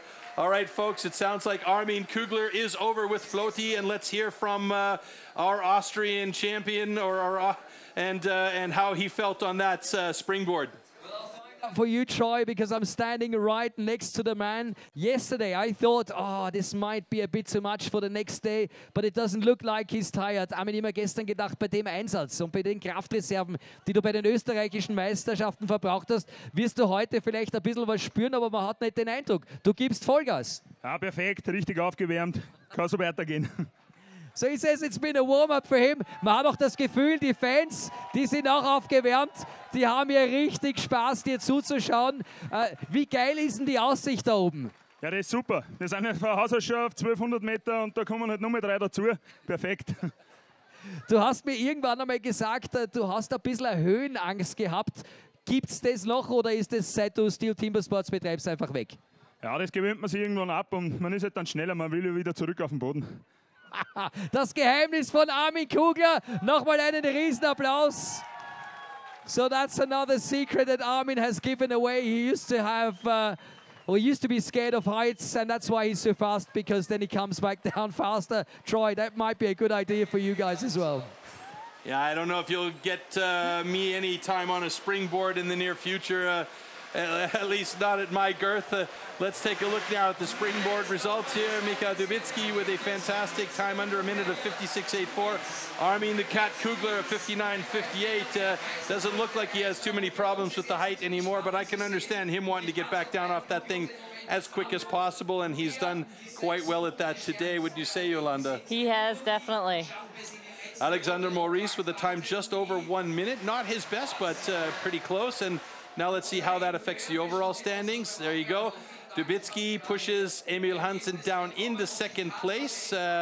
53 to 48 points is the difference. Armin Kugler now in third place with 45 points. And Pierre Puy-Barré from France rounding out the top 4 with 42 points. And then we jump into the 30s as we look down the rest of the list. So the Nations Cup standings, it's still Team Scandinavia well in the lead with 15.5 points, but France 3 points back with 12.5, Poland with 11.75, Austria with 10, and Switzerland, Germany, and Italy bringing up the rear with 5.25, 3.75, and 3 respectively. And now we are going to eliminate 2 more athletes from our list of 8, and moving on to the hot saw, which is our next discipline. Let's take a look at what this one means for the athletes.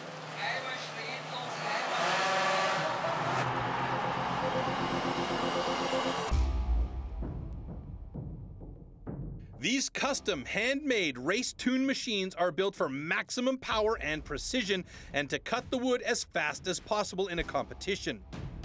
They are built with a 60 to 80 horsepower single-cylinder 2-stroke engine, often taken from a snowmobile or high-powered motorbike. The hot saw can weigh up to 30 kilograms and its chain rotates at over 250 kilometers an hour. The cost of a competition hot saw used in STIHL Timbersports is upward of 6,000 euros. Hot saw. For the hot saw, power saws are called into action and the athletes have a space of 15 centimeters to cut 3 complete discs off a 46 centimeter thick wooden block. Jumping the start or cutting over the line will result in a disqualification.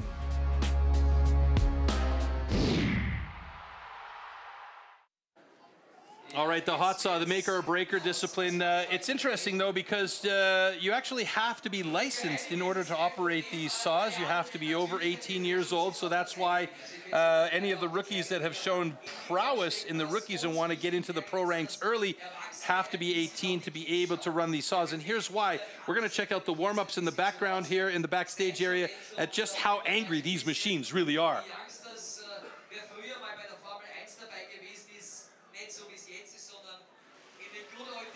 So I believe that right there is a Rotax motor.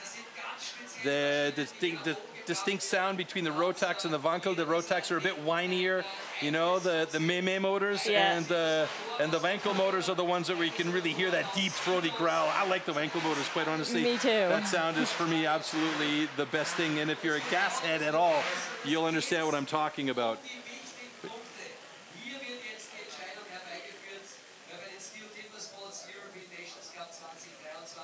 So there you could see that harvester bar on that hot saw, the steel bar. Pierre Puy-Beret, that's his machine, and he had a few problems getting that saw running at the French Championship, and now it seems to be working for him. So for him, it's all about getting out there and having a good, clean hot saw. Our hot saw start list looks like this: Marcin Dubiccy, Alexander Maurice, Pierre Puy-Beret, Armin Kugler, Emil Hansen, and Mikael Dubiccy. And you can see in the background there more warm-ups going on as we have our picture-in-picture running. And it's also, you see those two Lexon screens that are there. Those screens will be transferred up onto the stage. It's kind of basically like bulletproof glass in case a chain flies off or some parts go disappearing on the athletes and head in one or the other direction to protect the guys that are on stage. So we'll have our first athletes coming up on stage shortly for this hot saw discipline, the maker or the breaker. And we'll find hopefully who our first heat is on screen in just a second, of Marcin Dubiccy and Alexander Maurice.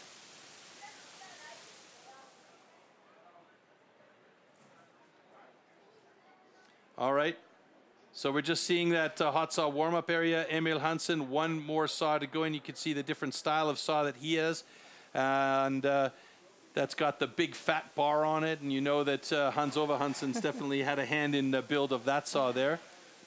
And because these saws are so expensive, between 6,000 and 8,000 euros for one of these machines, very often a new athlete who's coming in won't have their own hot saw, and they'll borrow one of the saws from Bart Jansen Events here. So that's a nice thing. Yeah. Got to be fair for everyone, so we want to give everyone that chance to compete. Pierman had the same problem at the Swiss Championships. His saw was actually not working correctly, and he had to borrow a saw. And it worked out pretty well for him, actually, didn't it? It sure did. Oh. There you go. Wankel motor. Love that sound. It's fantastic. And if you're in the audience live at any one of these events, make sure you bring some earplugs or some ear protectors with you because they are very loud. I will say one thing before we start with the actual heats for the hot saw. We're going to say very little because there is so much going on stage that's so loud. You basically should not blink once the action happens on stage because it's going to be over in the blink of an eye. 4.62 seconds for the world record.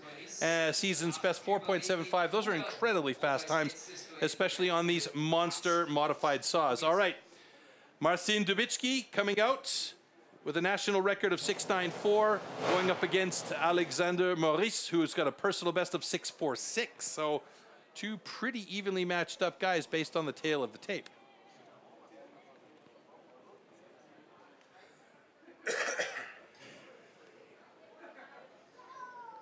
Like I said, folks, when the action runs, don't blink. You'll miss it. Okay, gentlemen, warm up your saw.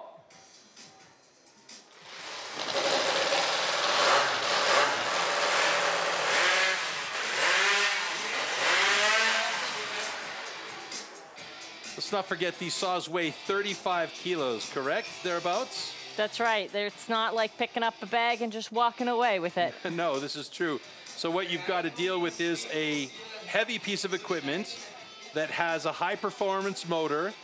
The motor is shaking the entire unit. The chain is moving at 250 to 270 kilometers an hour. Then you have to control the lift, control the cut. The chain wants to suck you into the log or push you away from the log. So there's a lot of stuff going on here. And in order to have a good, clean cut, you need to have some power behind you. You need to have a solid core. You need to have strong shoulders and arms.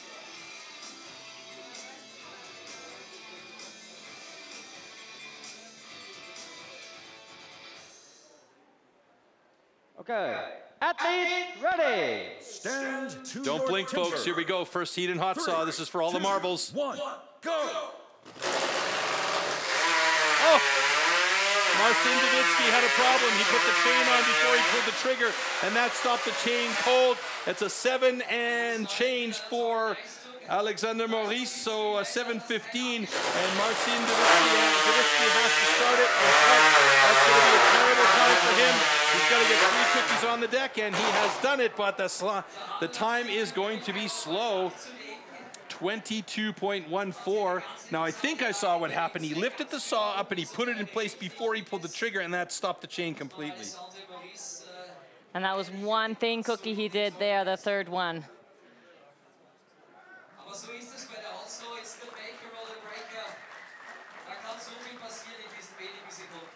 All right. Okay, ladies and gentlemen, congratulations. Both cuts are good. Both cuts are good, but Marcin Dubiccy not going to be happy with a 21.97, and you can be promising, or he'll be promising himself that that will never happen again. So let's take a look back at the slow-mo here, what actually happened. Yeah, he got up there before he pulled the trigger, and because these chains are direct drive, correct? They don't have a clutch, so when the motor is running, the chain is running. That's right, but you still have to give her gas that it keeps running. That was a great second cookie there from Alexander Maurice, a nice thin one. And above all, that second cookie was super thin on the upcut. And here is the drama that ensues after something like that happens. You have to go in and do 3 cookies after restarting the saw. The pressure is really on to make sure that you've got, oh, you were right on that third cookie. That was paper thin. Wow, fantastic. Not fantastic time-wise, but fantastic that he kept his cool, stayed calm, and went in there and did the job that he needed to do. All right, so Pierre Puy-Barré, national record of 5.79. Not that far off a world record. Armin Kugler, he had problems yesterday with the hot saw, and he really struggled with it. But it's a new day and a new competition as these two guys are up on stage. And once again, it's all to play for here in the hot saw.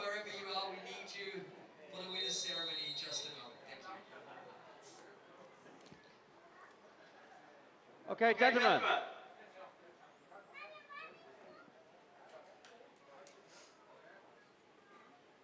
Just have to move one of our cameramen out of the way and keep him safe. That's Bouma.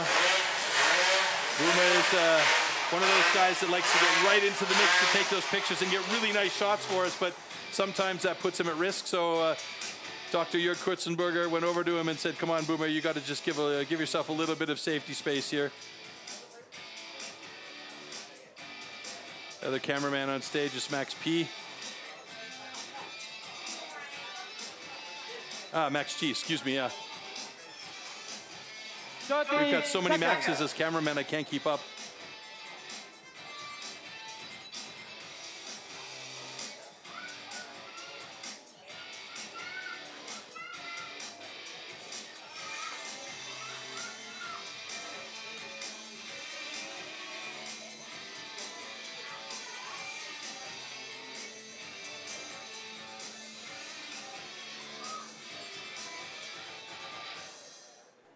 Athletes ready. Stand to your timber. 3, 2, 1, go.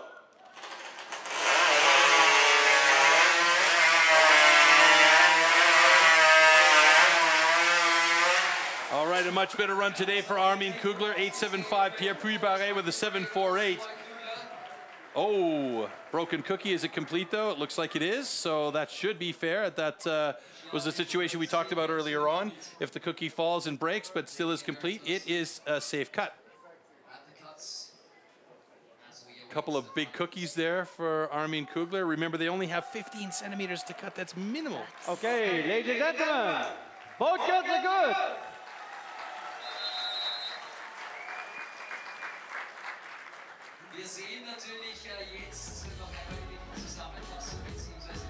So both quick to start, but look at that tempo increase by Pierre, unreal.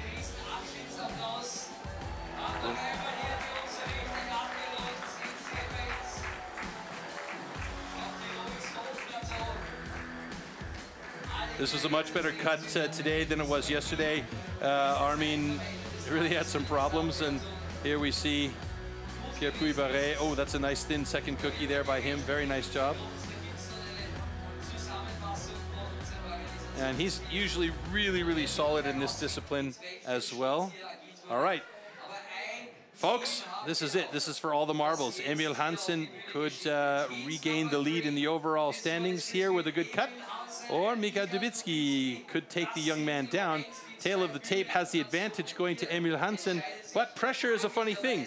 Pressure will get into your head, and if you don't have the mental stability, or if you're just not on point for the cut on that day, it could mess you up. We've seen that so many times in the past with the athletes, and a small mistake will knock the chain off the bar, or other things can happen. That's right. So the results from our rookies this morning and the results from our pros this afternoon, they will be added together and then mathematically divided. And after that, we will know who will take home victory here at the STIHL TIMBERSPORTS. Making sure that everything's in place. Yep. Everything's on that needs to be on. Everything's off that needs to be off. The curiosity. Oh, my goodness.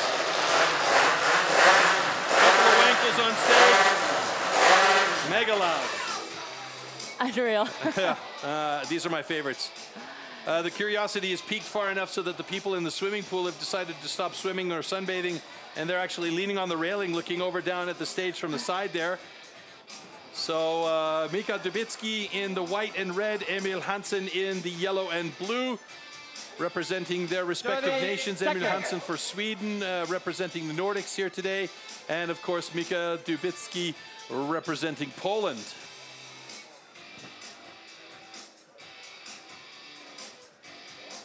So this could be the defense of the title for the Nordics, and another win for the Nordics in the European Nations Cup. We will see. I'm fairly secure in saying that that is going to be the case, but I'm not a math guy, so we'll leave that up to the computers and the people that are smarter than I am. 3, 2, 1, go!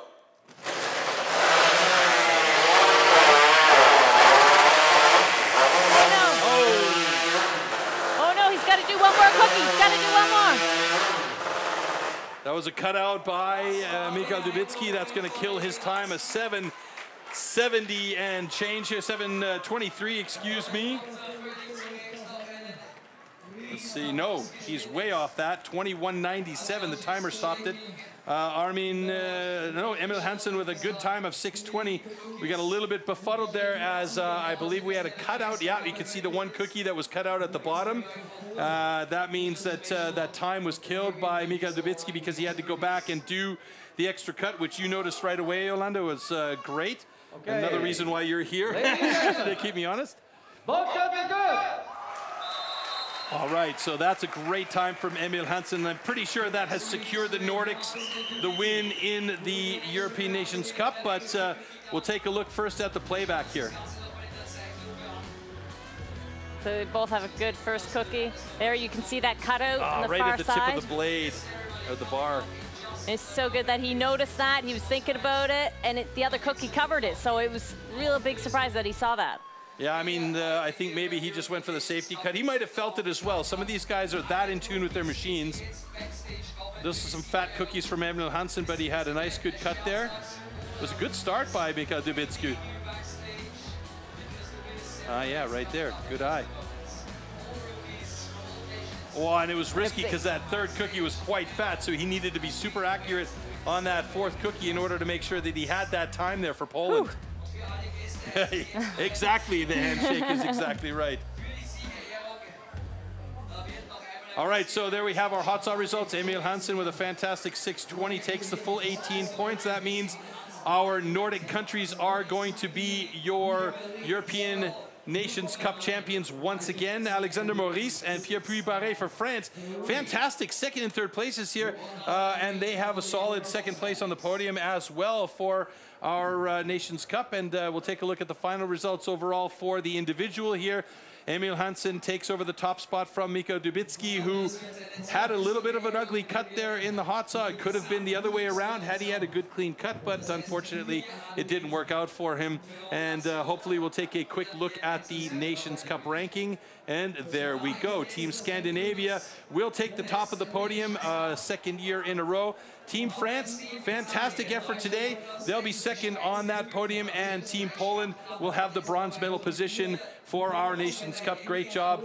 And it was an unbelievably fantastic day of action here in Seefeld, Austria for our European Nations Cup. Yolanda, I mean, it doesn't get much better than this, with the action going up and down, heartbreaks and highs and lows, and situations that we didn't expect. What are your thoughts on today's action so far? It was just absolutely amazing, and just the performance from Emil Hansen now is unreal.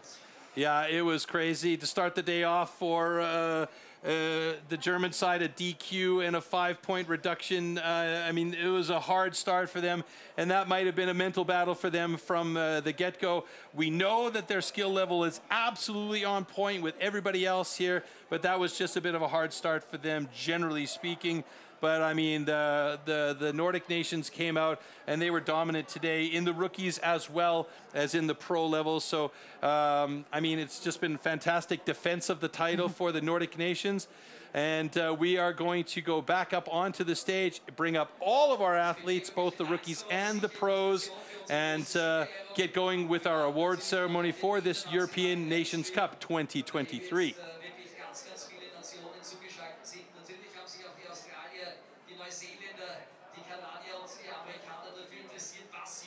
in Europa so abgeht. Und das ist natürlich mitentscheidend für das, was wir heute hier zu sehen bekommen haben. Die große Siegerehrung in wenigen Momenten hier bei uns auf Tirols Hochplateau in Seefeld. Winner ceremony coming up in just a moment as we await the teams. Of course, consisting of all athletes, the rookies and the pros who have worked together to claim the points as we received all our maths. Starting with the 7th position. Wir starten mit Platz Nummer 7 und ich ersuche um einen riesen Applaus für das Team Italien. Team Italy claiming 7th position with 3.00 points, Alessandro Ciapponi, Michel Perin and Nicola Treccaricchi.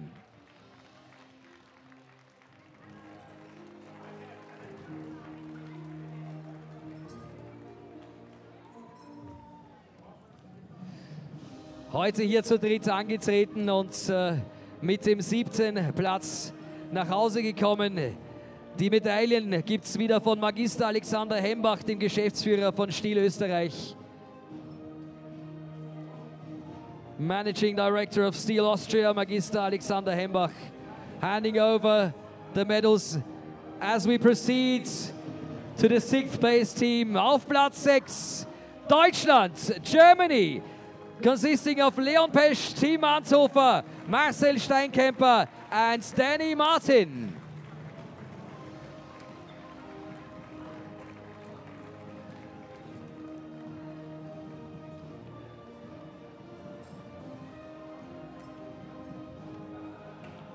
Definitely one of the teams to look out for over the next few years, with a bit of difficulties in the beginning of this tournament.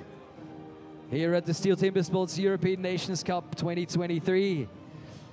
Magister Alexander Hembach handing over the medals as we await the 5th place team. Ladies and gentlemen, give it up for the team of Switzerland. Auf Platz 5 die Schweiz. Albert Greger, Jeffrey Hübscher, Christoph Geisler and Cyril Papst.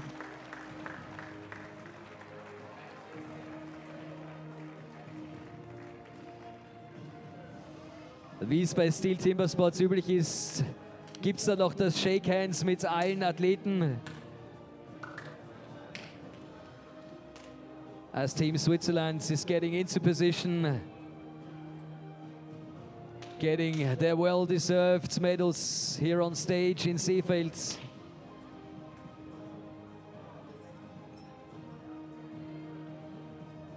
And while the medals are being handed over, we await the team that ended up in 4th position. Nur ganz knapp am Podium vorbeigeschrammt. Ein Punkteschnitt von 10,0, 10,5 hätte man gebraucht fürs Podium. Also eine wirklich tolle Leistung. Die Gastgeber, machen wir Lärm für Team Österreich. Team Austria, coming up on stage, Robin Konicek, Lukas Wagesreiter, Armin Kugler und Günther Dallinger.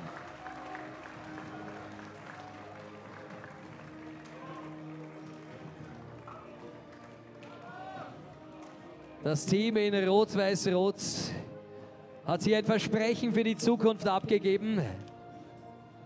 Da ist noch einiges möglich und da freut sich natürlich auch Magister Alexander Hembach, wenn er jetzt dieser starken Mannschaft die Medaillen umhängen darf. Da müssen wir schauen, dass wir genug Platz haben auf der Bühne. Hopefully we have enough space on stage as we await the bronze medalists. Ladies and gents, boys and girls, dear STIHL Timbersports fans, put your hands together for the team of Poland. Maciej Koszałka, Mikołaj Groenwald, Marcin Dubiccy and Mikołaj Dubiccy.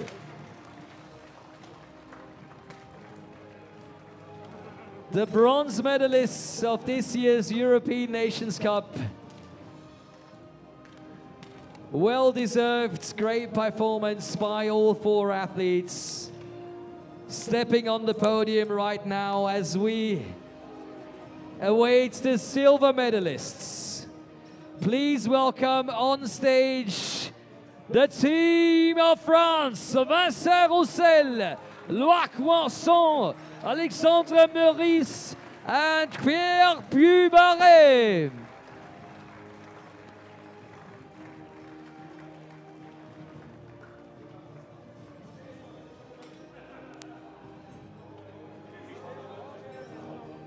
Auch hier natürlich das Shake Hands mit allen Kollegen.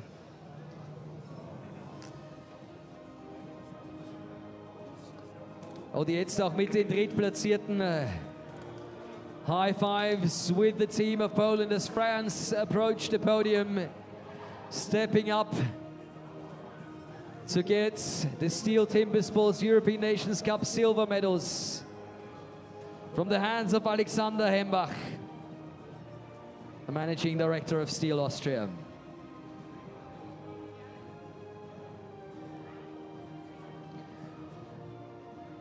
And now it is time for the old and new champions. They have done it again. Please welcome on stage Team Scandinavia. Espen Pedersen, Edvin Karlsson, Ferry Svan and Emil Hansen.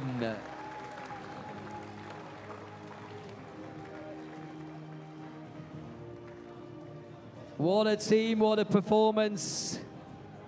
Reclaiming their title, having already won in 2022.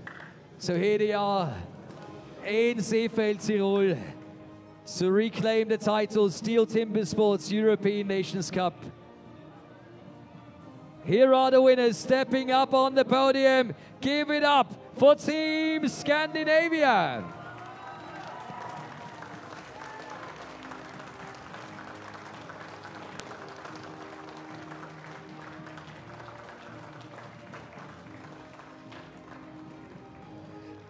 Aber nicht nur Goldmedaillen, sondern auch eine wunderbare Trophäe erwartet sie.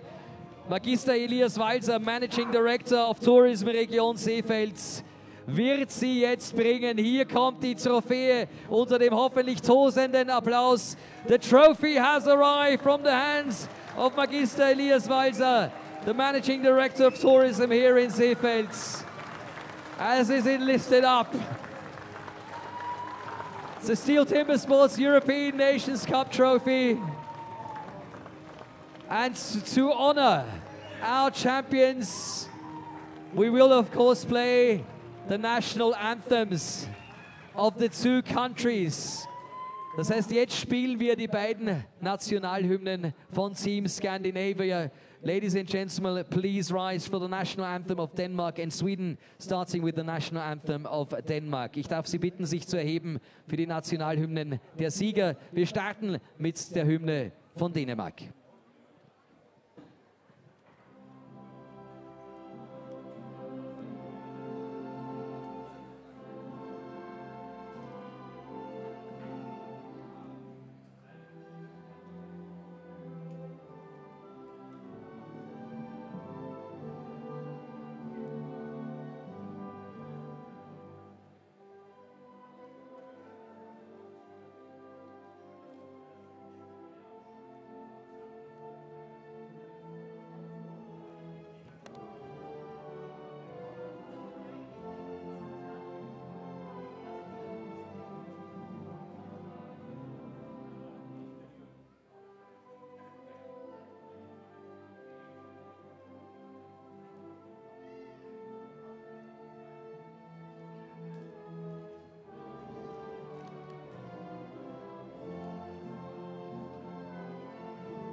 Ladies and gentlemen, please remain standing for the national anthem of Sweden.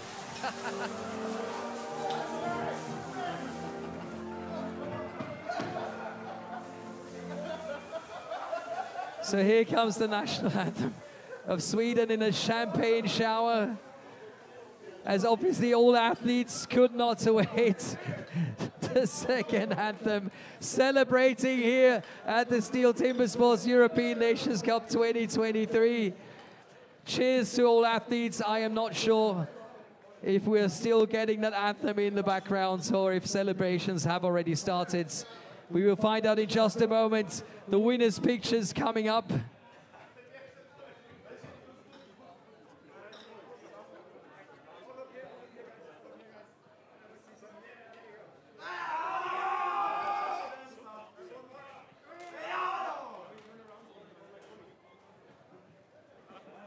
So we've got all the pictures for our press, of course, the winning team enjoying themselves. One more time, make some noise for our winners. Es gibt natürlich noch ein Siegerinterview für euch. Das wollen wir uns nicht nehmen lassen, aber wir geben den Sportlern natürlich hier die Zeit, auch entsprechend zu feiern, diesen Moment hier ganz einfach zu genießen. Guys, what a tremendous win. Looks like you're gonna have one big party tonight. Emil, you're standing up on the podium, but we want to have a winner interview. It's been a return of Team Scandinavia. I gotta step up here just to make sure I can reach up to you for this moment. Did you guys expect to come here to Seefeld and to win again? Of course, we're aiming for the win. Yeah. Always aiming for the win, always having a few but very pointed words. How much fun was it to compete, not only here at the winners' ceremony, but at the competition itself? For me, it wasn't that good competition, so when someone fucks up, the team picks up. Well, isn't that brilliant? That's what this spirit is for here at the European Nations Cup. One of you was not from Sweden, and he was very proud to hear his anthem tonight. This was my best competition ever, so... and I think I did well. I can't do any better. So, yeah. So this is the spirit we want to see. We heard Danish Dynamite, but I think you can be very proud of yourself as well today. I think we all can be very proud. Yeah, I think we all had a good time this entire weekend, and we helped each other a lot. So, yeah. So are you going to return in 2024 to defend your title? Yeah, of course, we will try. Of course they will try. Nothing else would have been differently expected. There's the gold medals. There's the smiles on the faces of the winners. And hopefully back to big smiles in our studio. Back to Yolanda and back to Troy. Definitely big smiles in the studio after that statement from Ferry Swan. We both barely managed to stay without laughing our heads off, and immediately said the same thing into our studio crew here. Hey, I mean, it's been a fantastic day, Yolanda. Your final thoughts on the day today? Just incredible. Short but pointed. Okay, there still are plenty of bits of action coming your way. We are done and dusted for today here for the European Nations Pro Cup in Seefeld, Austria. But on the 1st of October, just shy of a month from now, the German Pro Championship will happen in Essen, Germany, and that will be on a live stream. And then, of course, the big thing that everybody's been waiting for, the Team World Championship returns to Stuttgart, along with the Individual World Championship on the 3rd and 4th of November, respectively, at the Porsche Arena. So we expect to have all of you guys watching us there. And if you can't join us, definitely check out the live stream. It is going to be a banana sandwich over there. You're going to be there. I'm going to be there. A whole bunch of other of our crew are going to be there. We're going to have a ton.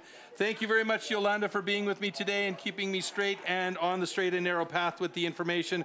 I'm Troy Mannering signing off for Yolanda. Enjoy the highlights of the day, and we'll see you guys next time around. Ciao.